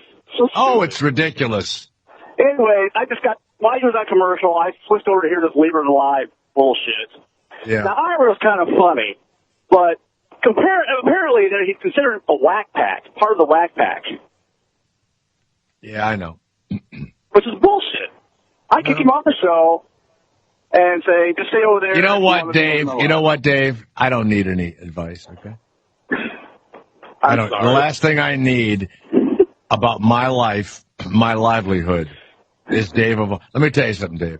There are certain people, if they decided to come in the room and go, "Hey, Jay, Howard's going to take a shit on your shoe, and you have to wear it for the entire show." Okay, fine. I have two shoes. I'm wearing two shoes. So why don't you shit on it? That's how it works, Dave. Okay. Okay. All right. See you later. All right. See you later. He loves you, Christina. Thank you. You know what? Oh, there he is. You're out. Go home. I'm in the No, you're not. You're done. I'm in the You're done. You're done here. You're done here. You're done here. I'm sick of you going over there with the I told Lieberman today that it's over. I'm not going to do his show anymore. And what did he say? What did he say to you? Okay. Very good. You know what you have to do? You have to say, look, Jay pays me. You have to pay me. I said to the girl, I should get paid for doing this. And what girl? Connie. Connie Martino. Oh, I love Connie. She's a lovely person. She's very lovely. I've known her forever. And what did she say? She didn't say nothing when I Of course not. Money. You betcha. They're not going to say anything over there. Yeah. Whoa. What do they think? They think you're just what? They think I'm marvelous, Bob. No. They think you're free. Well, I'm not free, Jay. No, you're not free. Get paid for it. You're damn right. That's right. By the way, I Jay, must have been like, what? I got a big forecast coming up. Big forecast. What's the forecast? What is it? Well, we got there's a hurricane named Arthur that's coming up the coast. Arthur the hurricane. It could spoil our weekend on Friday. Wow. Heavy rain. Now, wait a minute. I'm flying to New York on Friday. It's going to be bad flying, probably. It's going to be very, very bad flying unless I could see this Garrett. rain going out to sea. Plane goes down. Thomas was either 46, 56, or 69. Depending who you ask. Yeah, who you talk to, or what his birth wife, his certificate. brother, or his cousin. Yes, whatever. Right. Right now out in the city. I thought his real name was Joe. I didn't know. 92 degrees and beautiful. Now, where is the hurricane now? Where exactly is it located? Coming up the coast. What's the latitude and the longitude on the Dolby meter? It's coming up. It's coming up.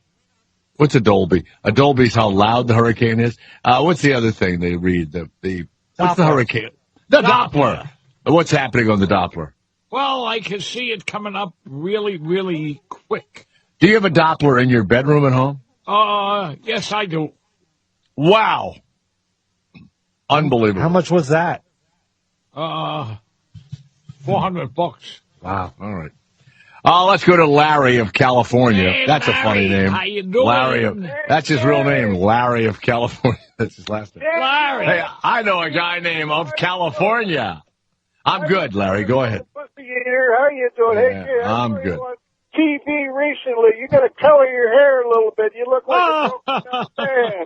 Come on, I look like wait a second. I look like wait a second. I look like a what? You look like a broken down man. You got to kind of color up your hair and get in the groove again here, buddy. You want now everybody's been telling me my hair should be gray, and now you're saying you want it to be that fake black color. Well, you got to have a little gray and black in there. It looks like you're in the game. You know what I'm saying? You're talking to I got you. Like, are you sitting on the pot? Because you sound like you're straining and trying to push one out. I got a little turtle poking, as a matter of fact. Yeah, it sounds like it. All right, get rid of him. Get rid of Larry. Get out. Goodbye. All right, go on. You shoo out of here. That's my new saying, by the way, Garrett. You shoo out of here. Shoo now. Shoo fly. Joey of Long Island. Hello, Joey. Jay Thomas. How you doing, Joey? I'm good. Jay, how you doing? Good. I wanted to ask you about, if you could do it again, would you have children? Yes. Why? Well, they're actually enjoyable, and they give you a reason to stay married. Yeah, but... Because otherwise, now, I do feel this way. If you find out that you can't have children, and if your husband, and usually it goes hand in hand, there's something wrong with his sperm, or your ovaries aren't working and all. Right. I have to tell you, if all of nature or God or whoever's running this has decided that you are not worthy, or they don't really want your genetics in the pool, you should listen to that. I do believe that. And so had I not had children, maybe I would have adopted. I don't know. But I wouldn't have done all that fertility shit. I know that, to try and have them. But it might have. I think I would be probably divorced. It's boring. You don't have kids. It's people that don't have kids and they have money. They have a lot more money than most people. They'll get into their dogs in a really, like Garrett. What? Garrett is into his dog because he and his girlfriend don't have any kids. And it's very weird. And I don't know if you know this or not, Garrett, but everyone finds you, and Christina too, the thing with your dogs is very What do I do with my dog? What's the problem? Everything, both like Christina, of you. I understand. Why, Christina, you understand? Pictures every day and you how do the wonderful same thing. Yes, you do. You're such a shit. You know what you are? You know what, Garrett? You can't hang out because you have to go walk your dog. Okay, I have a responsibility, right. But I'm not fawning over it and, presenting it like it's really? My only love and joy. Really? Let's take a look at your Facebook page, shall we? Let's do it. Yeah. Well, you go on your Facebook page, and I thought you lived at the dog park, and I thought that was your yard. I didn't realize that was away from your apartment. Did you catch the picture of him this weekend lounging on a lounge chair reading magazines with two dogs around him? And shorts and no shoes on? The one I really hated was him lifting up his foot and pointing to dog shit on the bottom of his shoe with a big smile. Yeah. Yeah. Yeah, no. Well, yeah. I hand feed my dog because sometimes he don't like to eat, so I put him on the couch and, I hand feed him. And he likes that. Wait a second. You hand feed? Yeah. You hand feed the dog. Yeah. Yeah. One time we went to Vermont and the restaurant let us put the dog on the seat across from us, and they gave him food.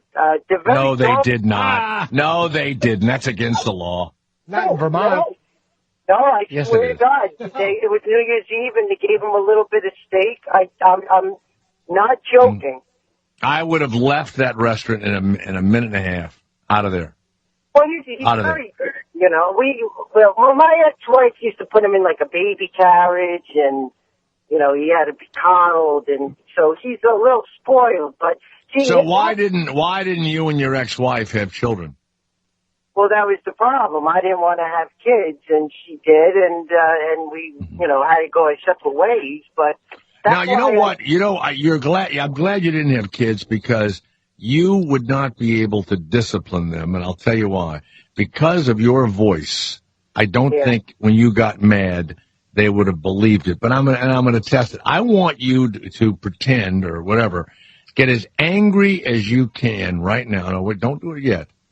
Joey of Long Island, I want you to yell and say, I want you to sit down and do your homework. Are you ready? Here we go. I want you to sit down, do your homework. Now. No. Hold on a minute.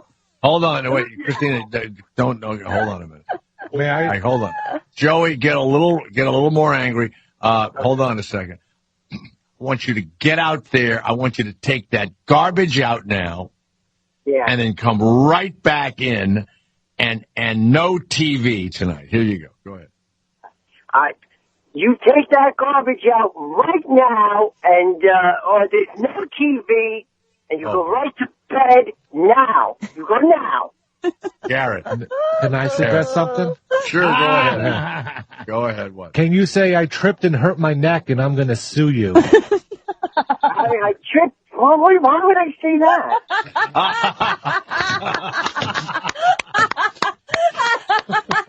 That's the funniest fucking thing you've ever done. Because you almost got him to say it. And he went, I tripped it. Why would I say that? I don't get it. Joey, that was wonderful. I don't get it either, but it's funny. I don't get it. All right, Joey. Thank you very much. All right, let's go to Eric of New Jersey. No more funny names. Let's talk about guns and the Constitution. Eric, are you ready to change the subject? And by the way, we do have a very interesting guest coming up. If you've ever been bothered by a bill collector, you will have a person that will tell a story. She's from Ypsilanti, Michigan. What's that? What do you mean? She's not coming on? She's decided that she doesn't want to come on, but her lawyer is still going to make it on, and he'll tell us about it. She got a lawyer because she was being harassed by a collection agent. Mm-hmm. All right, and I'll now talk she's to the suing lawyer. a department store. She doesn't want to come on, huh? All right. Well, she's in the middle of a lawsuit, so maybe she... You know what? I understand it, and her lawyer probably told her not to do it. Okay, I'll do it. I'll talk to her. We'll find out. Let's go to Eric in New Jersey. Yes, Eric, go ahead. Hi, Eric. It's going to be a warm weekend over the weekend, 88 degrees and the beautiful skies. Garrett, it's a line 5. Could you not watch the goddamn game, please? Is that pushed higher up? Oh, sorry. Yeah. Belgium may play a little bit. Here we go. Eric, I'm sorry. It was Garrett watching the game and not doing his job. Go ahead. Well, I just wanted to know, and I want to say hello to the past, present, and future of radio, of course, and I wanted to know your... I'm the past, present, and future of radio. I feel, what is that, the Christmas Carol? That story about the old man who sees the ghost and everything. I'm the past, present, and future of radio. How about this, Garrett? Howard of Radio Past has come into my room. Oh, God. Oh, God, leave me alone. God, help me. Go ahead. What do you think of Dr. Henry Kissinger? You know, it's funny. I don't have any opinion of a lot of these statesmen, and it was really weird. He had a German accent, and he got laid constantly. He was really ugly, and I guess smart or whatever. But, you know, I was, a teenager and then a young adult in college and all when he was the Secretary of State or whatever.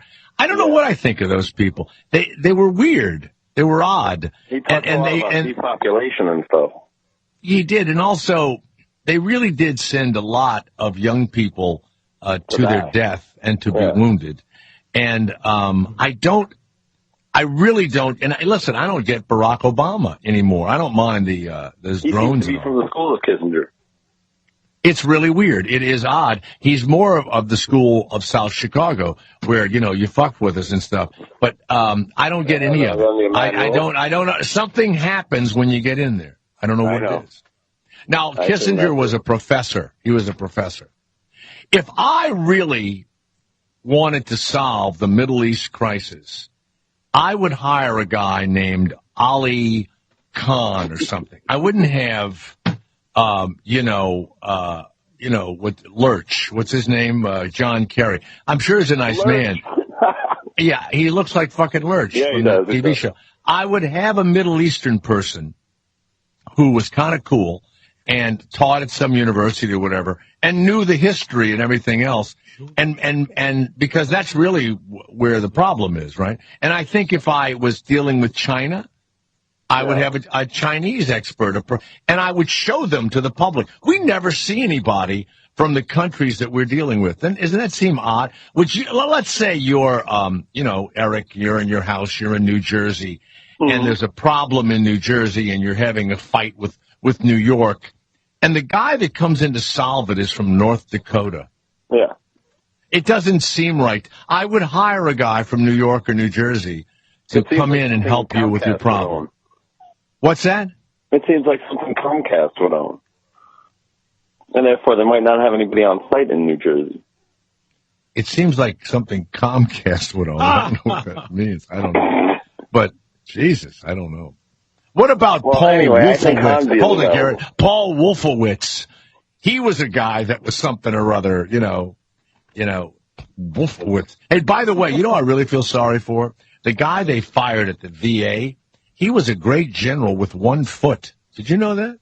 I didn't know that.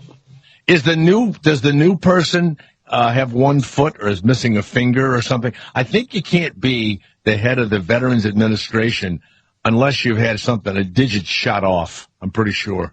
I think you actually have to become the governor to get an appointment. Yeah, perhaps. All right, you're done. Thank you. Let's go to Mike of North Carolina. Yes, Mike, go ahead. Hey, Mike, how you doing? It's around 87 degrees. Great, Ira. Jay, great show. But this was really something for Christina. I wanted to let her know how to say my Cherokee Indian name for Mike. It is Ayawana Kamanya. You're a Cherokee Indian? No, he's not a Cherokee Indian. What did he say? Come on me. I missed it. Ayawana Kamanya. That was his joke? Yeah, he wants to come on me. Well, Belgium almost scored, Garrett. I looked away from it. Will you let him? No. Oh, no. Let's go to Defuncadorius, day 2. Yes, Defuncadorius, go ahead. Good afternoon, Mr. Thomas. How are you today, sir? I'm fine. We set a precedent yesterday of intelligent discourse and civilized discourse. I would like to continue that. No, we didn't. We set a precedent of you going on Google and reading shit back to me and then staying on too long. No, sir. I did not go on Google. I happen to know that. In fact, I want to address your issue, and you are dead on about the dog lovers, the people who do not have children, loving their dogs like their children. It is very sick, Jay. It's not sick. There's nothing sick about it. Now, listen. Oh, it is. No, it's not. You and your cat, oh my precious, don't eat it. The first thing you do when you have a child and you have a dog, you have to put that dog down. No. Oh, yeah. No, you do not. That dog will bite that kid. No, you bring You know what they told us? Something when you from the hospital to the house, What? and then you get the dog used to the scent, and then you bring the baby home, and it's fine. That is bullshit. You know what I was You're told? bullshit. When you bring a child home, the dog to the dog, or you even bring a kid home to its brother or whatever, it's like you bring another husband or another wife home. I've seen it a million times. It's fine. It's a rival. It's a rival for mommy. You're damn right it's a rival. Ridiculous. Sometimes it doesn't work out, but for the most part, it usually does. Dog owners call themselves mommy and daddy. I want to punch them right in their fucking face. Oh, yeah? You want to punch me? Bring it over here, Defuncadorius. We'll go down. And you know what? After you punch her, let's let a Cherokee come on her. Hey, you know what? That's an afternoon of entertainment right there. Yeah. My point is that a dog is a pack animal. They are looking for the leader of the pack. Now, if you let that dog lay in your bed and eat off of your plate and drink out of your cup, that dog sees you as an equal, not as superior. So if the dog looks around and does not see a leader of the pack, guess who that dog thinks is the leader of the pack? You know who you sound like? You sound just like Denzel. My dog is 8 pounds. I'm the leader of the pack. You sound just like Denzel Abraham Lincoln Washington to me. Thank you, sir. Thank you. Didn't that guy say everybody in his family was named Abraham Lincoln? All right, turn it up. Here we go. Yeah. The Funkadorians on the Jay Thomas Show. Yeah. All right. Yeah, go ahead now. All right. We'll have some of your voice boxes and your emails. Stay where you are. And a man that says, really, you're going to keep suing us over $20? It's the Jay Thomas Show. There you are.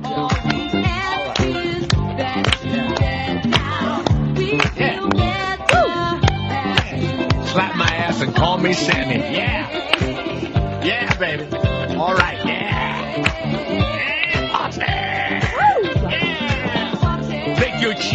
Make your cheeks clap, bitch. Yeah. Yeah. Jay Thomas. The Jay Thomas Show. It's the afternoon show. Sirius XM 104. The Jay Thomas Show. Indeed. Sirius XM 104.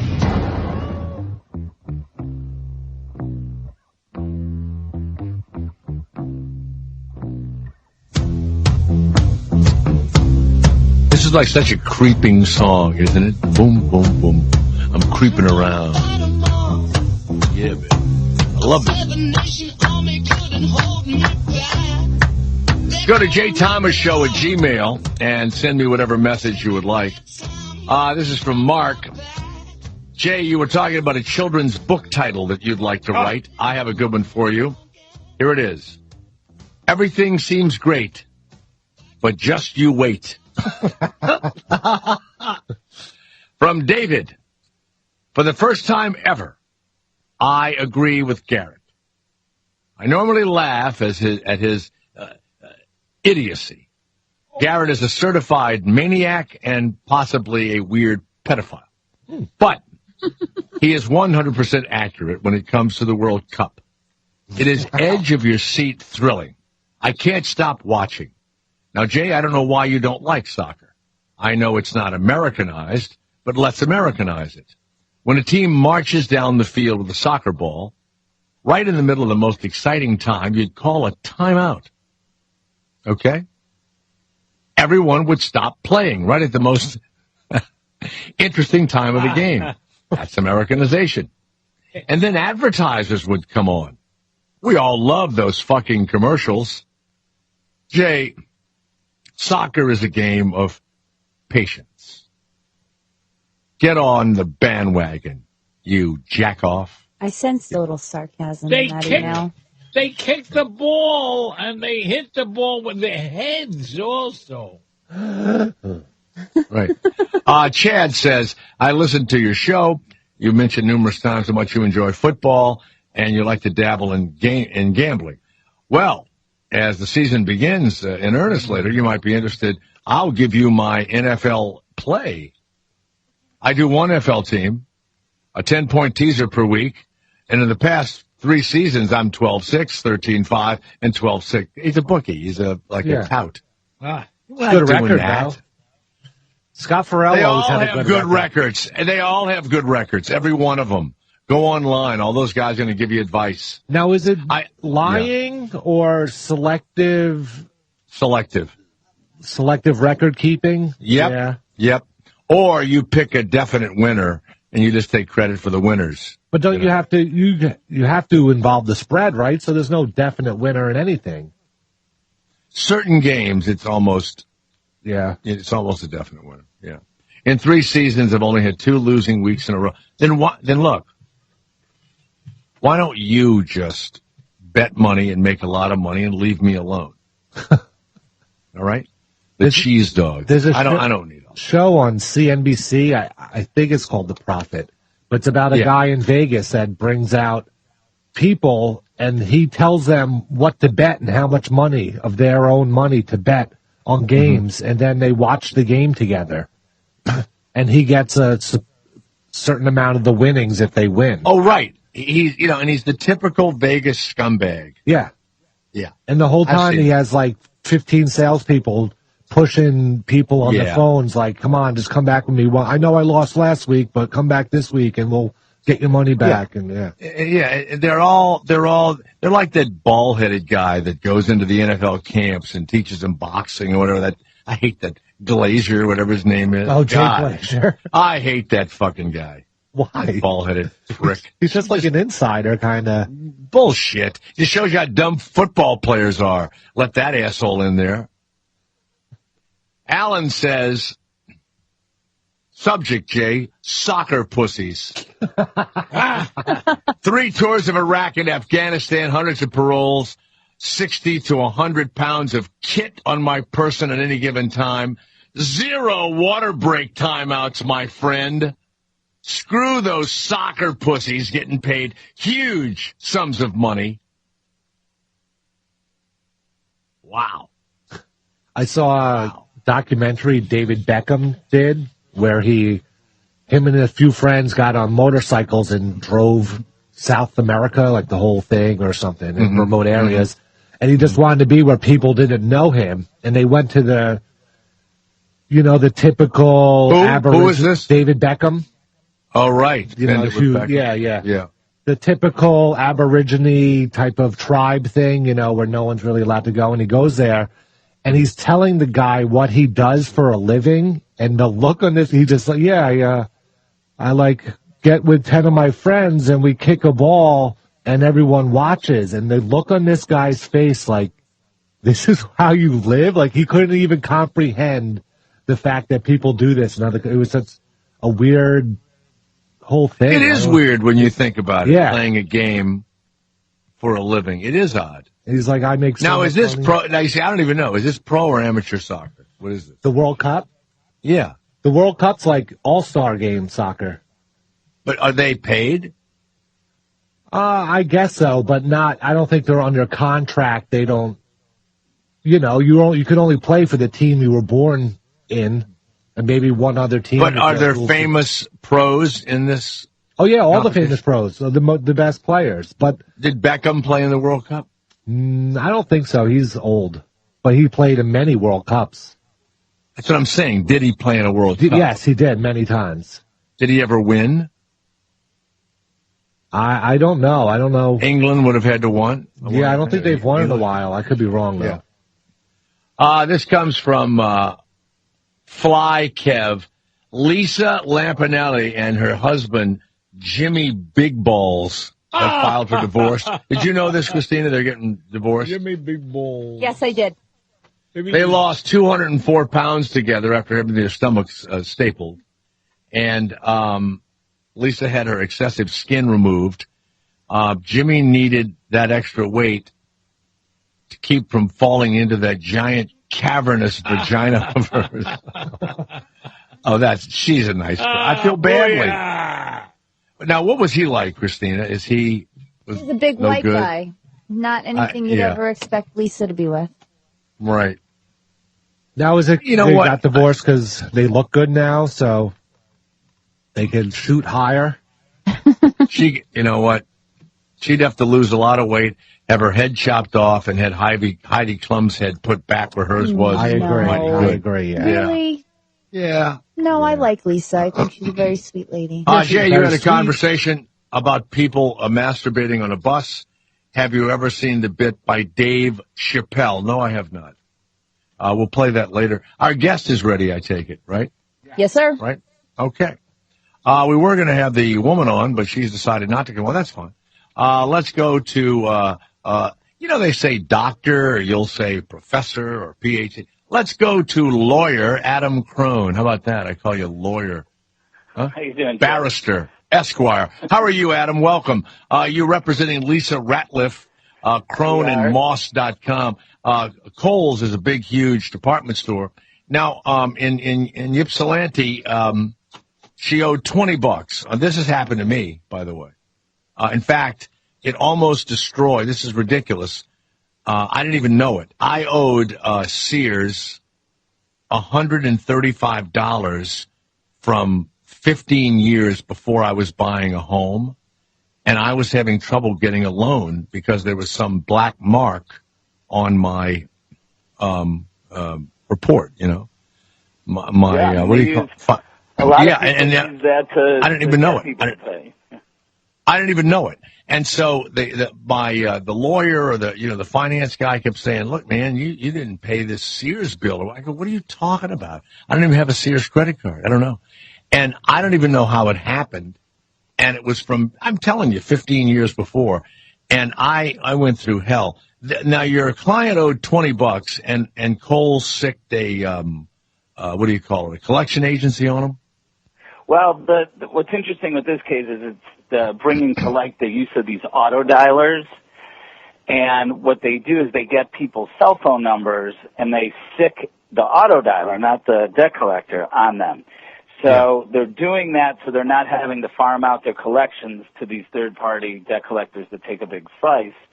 And these auto dialers just keep calling until they get you to pick up. And then once you pick up and start talking, a person will come on.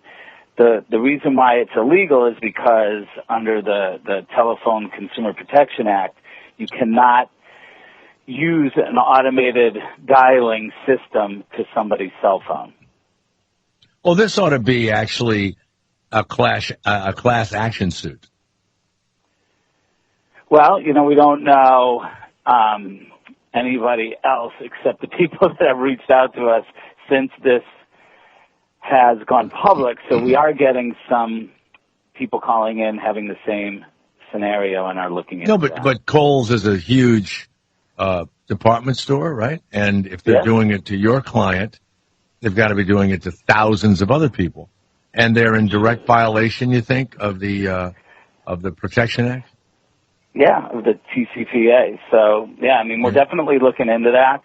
Right now, we're just trying to take care of Lisa and get this thing resolved. We can't even believe we had to file on it. And what did she owe? How much was it? It was $20, just like I said. It was $20. A nominal amount. Yeah. Now, with penalties and interest, what's it going up to? I don't know what it currently is, but on an amount that small, even if they were, think about it, every 10% is only $2. So I'm sure it hasn't reached anything that is that shockingly, enormous. It's not like it's an old debt like you were saying yours was. This is a relatively recent debt within the past couple of years. So. Now, she does owe the 20, though. She admits that. She does owe the 20. And she was having a difficult time at the time that they were collecting, and still is, like many people out there. And she just was trying to figure out and prioritize, and, between food and electric and rent and gas for the car. And one of her friends would loan, boy, if I'm the attorney against you, that's what I'm going to say. One of her friends would loan her $20. Sure, and I'm sure they would, but I'm sure if she had a friend to loan her money, that money might go to something better spent. Maybe dealing with the kids in some scenario, or like I said, it's over 100. It's over 100 now with late fees and interest. Now it's over 100. Okay. You know what I would have done? If I was a friend of hers, I would have lent her the 20. And then I'd have bought one of those roto-dial things and started calling her right away.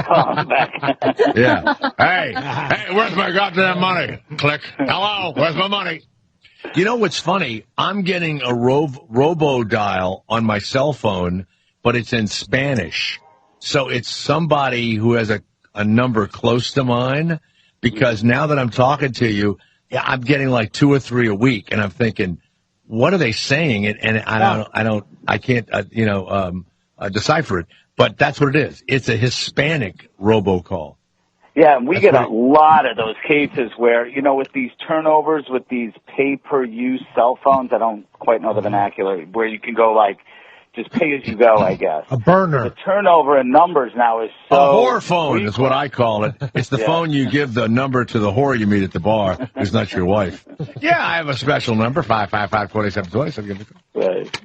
So, we see a lot of that. The Clippers here in L.A. just got hit. They settled for $3 million for robo-texting. So did the Buffalo Bills. Right. They had to pay out $50 to every fan that signed up for their texting service because they sent out way too many texts, and they said they were. So they like to call you at dinner time, don't they? At any time. But really? this lady said she was getting called at midnight. Midnight. Why would they do that? Why? I mean, don't they know it's against the law? There's no one in that entire corporation that knew that this was against the law. Well, what's funny is there's two statutes apply. There's one that prevents them from using an auto dialer, which we used, and then there's the debt collection harassment statute. But that only applies to debt collectors, first-party creditors, like the department stores or, the Chase or Visa, any of them. So those rules do not apply to first-party collectors. So they can. No, wait. You lost me there. Say that again. Okay. There's a law against robocalls to cell phones. Correct. Right. And that it covers everybody. But the FDCPA, which governs debt collectors, that's all the harassment that you hear about. Right. Hundreds of calls or at night or going to send the sheriff out and all that stuff. That only applies to debt collection companies that are not the first party creditor, that didn't give the original loan or the money or whatever. They're just working for them trying to collect. So what a lot of companies are doing is getting around that law by taking it in-house now, and instead of ramping up hundreds of people on the phone banks, they're using these auto dialers. So then we catch them with that net instead of the first. Wow. And so, and you say she has a cell phone? Yeah, these calls were to her cell. Hold on. Why didn't she turn the cell phone off and pay her bill? No, I don't quite. You know what? You better. You know what? If I'm coming at you you better get ready. You better get ready. I mean, I flunked out of law school. Okay, so you better get set here. Yeah, I'm ready. Yeah, you better get ready. I mean, I just stunned you twice. I gave you 2 stunners right there. Boom, bang, boom. Stunned you. Good. I would be good. Very good. Now look, Adam, you're going to go against this giant department store, the Kohl's thing. Is Matthew McConaughey going to play you in the movie? I think he will. He'd have. Yeah, he likes to. Adam Sandler will probably play you, right? No, maybe a stupid comedy. Looks-wise, I think it's a little closer comparison. So now they called her, and it's the robo thing, and you're not supposed to do the robo thing, but it's a gray area. They're using it, but that's supposed to be the person that they hire, and all of that. So Kohl's probably did check the legality of it, right?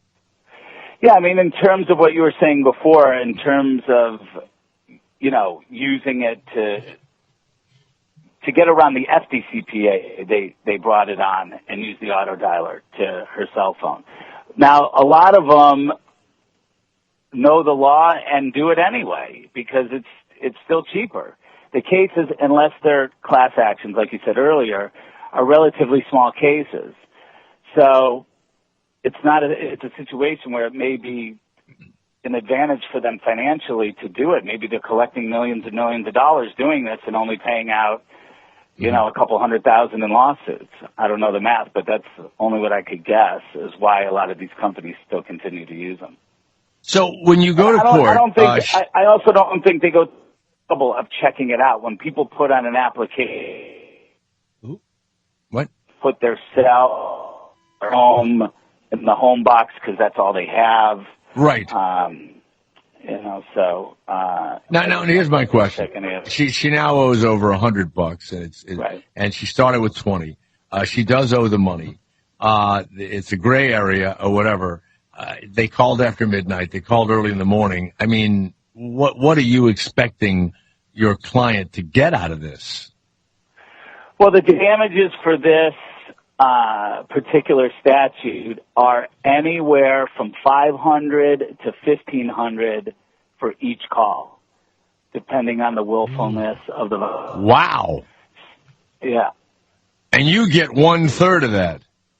We do. I love it. I love it.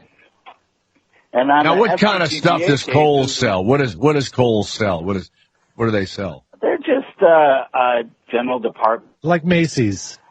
Okay. Yeah. They sell everything, yeah. Now, Adam, your partner is Moss? Greg Moss, yeah, he's in Chicago. how did you get your name first in the Crone and Moss? Flip of a coin. Nice. Is that really what you came down to? That really was it. What'd you call? Wow. Heads. Nice. Tails never fails, though. Yeah. You know what? If you'd have called heads, and if you'd have called heads, I'd have just punched you in the face until you said, "Okay, it's Thomas and Crone." Whenever I lost the coin toss, if I could, I would beat the crap out of the guy. Stop it. Oh, no, my leg, my arm, stop it. What's the name of the company? Thomas and Crone. Oh, yeah. I twisted your leg. You sure want to be your partner after that. Oh, you would be. Yeah. And if you don't want to be my partner, I would twist your leg again. I would hurt you again if you want to. Oh, you're going to be my partner. Ouch! Ouch! Hold on. Weird how your law firm sounds like a day at the playground, Jay. It doesn't sound very professional. You're giving them noogies and stuff. You know what the name of my company would be? J. Thomas and Others. May I help you? Now, did you say having your name first is a bad thing? It's not always the best thing. Why is that? It's because it's the complaint department. I want that goddamn Adam Crone on the phone now. What about Mr. Moss? Fuck, I don't want Moss. His name isn't first. I want Crone. I want the leader of this law firm. Hello, this is Jerry Others. May I help you? Of J. Thomas and Others. You like that one? That's a funny one right there. I had that one waiting for you. That's how ahead of the game I am. Wow. Yep. You guys didn't even see it. No, you didn't see it coming. I said J. Thomas and Others, and I already had Others ready to go. Hello, Matthew. You set up your own callback. Yes, I did. Adam Crone, you're in Los Angeles? I am. Okay. And then this Lisa Ratliff. So now, Kroll's, of course, it must be like the Coles. It must be like the movies. They're these big fat cat guys with the cigars, and they pay millions of dollars a year for, representation, and they're just going to crush little Adam Crone, aren't they? So they think. So they think. You've had some big Supreme Court decisions, right? Am I wrong? What? Some state Supreme Courts. Oh, excuse me. Nothing under the big house. All right. What kind of car do you drive? I drive a Porsche. Oh, yeah. What year? I'm supposed to say Porsche for all the big fans out there. What year is your Porsche? It's an 08. Is it leased or do you own it? I own it. I actually rarely drive. I'm on a motorcycle most days, so it was. Oh my God! Yeah. Hey, it's L.A. It is. Best way to get around. All right. Well, look. Good luck, Adam, and you know what I feel like doing? I feel like sending Lisa $100 and go, honey, pay the fucking bill and forget about it. How about that? It's the principle. Yeah, it's the principle. It's the principle of the thing. She's had many bills up to like $400 on the card, and she's paid it off. But now they've gone over the edge. All right. Well, you better hope you get the. Now, will it be a jury trial or in front of a judge? Jury. If it gets that far. I would have loved to be on this jury. A jury trial. Okay. Oh, guess what? You will win that because of all the deadbeats that are having to do. Housewives that don't want to pay and they're mad that they're on jury duty anyway, right? Wait, this is a jury pool from Detroit. Oh, double deadbeats. Double deadbeats. Now, wait a minute. You're in L.A. Lisa is in Detroit? She is. We practice in most states. I know you do, but why didn't she get a Detroit lawyer? Well, we have an attorney that's Oh, you're not the lead attorney? No. Mm-mm. Oh, you know what? Probably the day of the trial, you'll be in a sort of a road race in the desert, probably, with your Porsche. Going to Burning Man. Yeah. If we were doing the movie, we would show you doing all the radio shows and everything else, and then you got some poor beleaguered guy leaving his beat-up house in Detroit that, terrible. This woman, Lisa's got 4 kids, drags him to court. She's in the courtroom, and then we cut back, and we just see you in the desert. In your Porsche. That's the opening of the movie. All right. Does your wife look like Lisa Kudrow? She doesn't. Huh? She doesn't? Is your wife an actress? She's not. All right. God. Is Moss the guy that has to go to Detroit to defend this case? It sure does, yeah. Right. Yeah. Flip the coin. Send him on this one. Yeah, that's right. All right. Okay, Adam Crone, good luck. You're fighting for the little person, and she owes 20, now it's 100, and stop those robocalls. All right, thank you very much. Thank you. All right, bye-bye. Wow, that's a lot of work for... Well, he wants the $1,500 a call. Yeah, that's what he wants. And they called her like a lot. You know what? Probably 200 or 300 of the calls came from his office. You better pay up, you bitch. Adam, come to bed. Oh my God. Now, what about this Dave Chappelle thing, talking about people jerking off on a bus? Did he have a bit that he talked crazy, about? But it also feels like it's the East Coast city and the West Coast. You guys got subways and shit. I'm scared of public transportation. I was on a bus that was held hostage 45 minutes. It wasn't like her, and I don't want to give you that impression. It was a dude jerking off, but the shit was scary, son. It was scary. Right before it happened, I was on the bus smoking a cigarette. It's a long story. It's not the coolest shit I ever did. And people freaked out. Sir! Sir, put that goddamn cigarette out, okay? This is everybody's air, sir. I flicked it. I didn't want any trouble. And just at that moment, coincidentally, this homeless dude out of nowhere pulls his dick out. Started beating off. And I was furious. Because nobody said shit to this guy. They were just looking like, oh my God. I was the only one on the bus that had the balls to say anything to him. And it's not even like I was brave, really. It was that, you know, I was sitting next to the motherfucker. I had to say something. Come on, dog. You hit my elbows.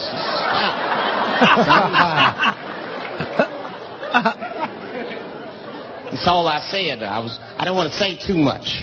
Guys beating off on the bus means there's something wrong with this motherfucker. He's not wrapped so tight. I didn't want to push him over the edge. What? As soon as I said something, all these dummies on the bus, now they're brave. He's right.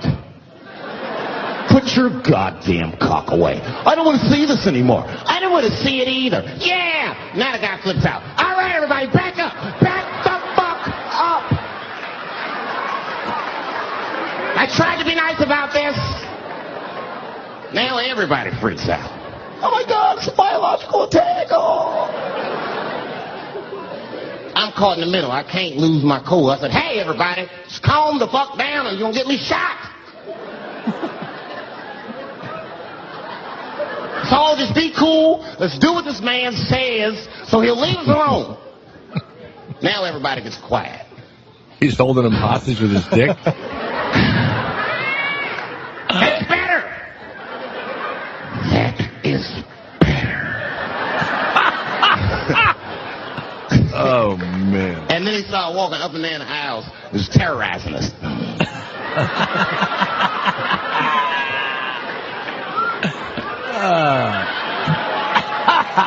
And then he starts making demands.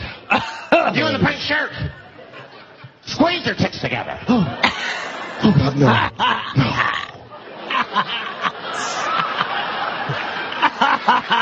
You! Stick your finger in your butt! Why? Oh, God, what just happened? Oh, man. He was working my way. Shit was tight. Just that minute. I got saved, dudes. I was so lucky. This guy at the other end of the bus, he snapped. He lost his mind. I seen it happen. Ah! He screamed out, rush him! He can't come on all of us and charge me out. And it's like a movie. This homeless dude seen him coming and shot one off. Ah! I dodged that shit like the Matrix, nigga. All right, that's enough. I'm having too much fun. Jesus Christ, I love him. I fucking love him. USA goes into overtime. Garrett almost went through the floor, jumping out of his seat. They missed a wide open net with 10 seconds left. So put the ball in your hands and throw it in, okay? How about that? How about if it was 10-9 right now? Now that's an interesting game, but nothing. Yeah, it's like watching one of those scary movies where your adrenaline builds up the whole time, but nothing ever actually happens. For all of you Americans listening, I want you to remember what I'm going to say. Oh, what a great game. What was the score? Nothing. I guess 6.5 billion people are wrong. They are. You know why? Is right. Yeah. No, they're not Americans. We are smarter than they are. We are more clever. Our games are more interesting. We're interested in winning and scoring, just like the homeless guy jerking off in a bus. That's America.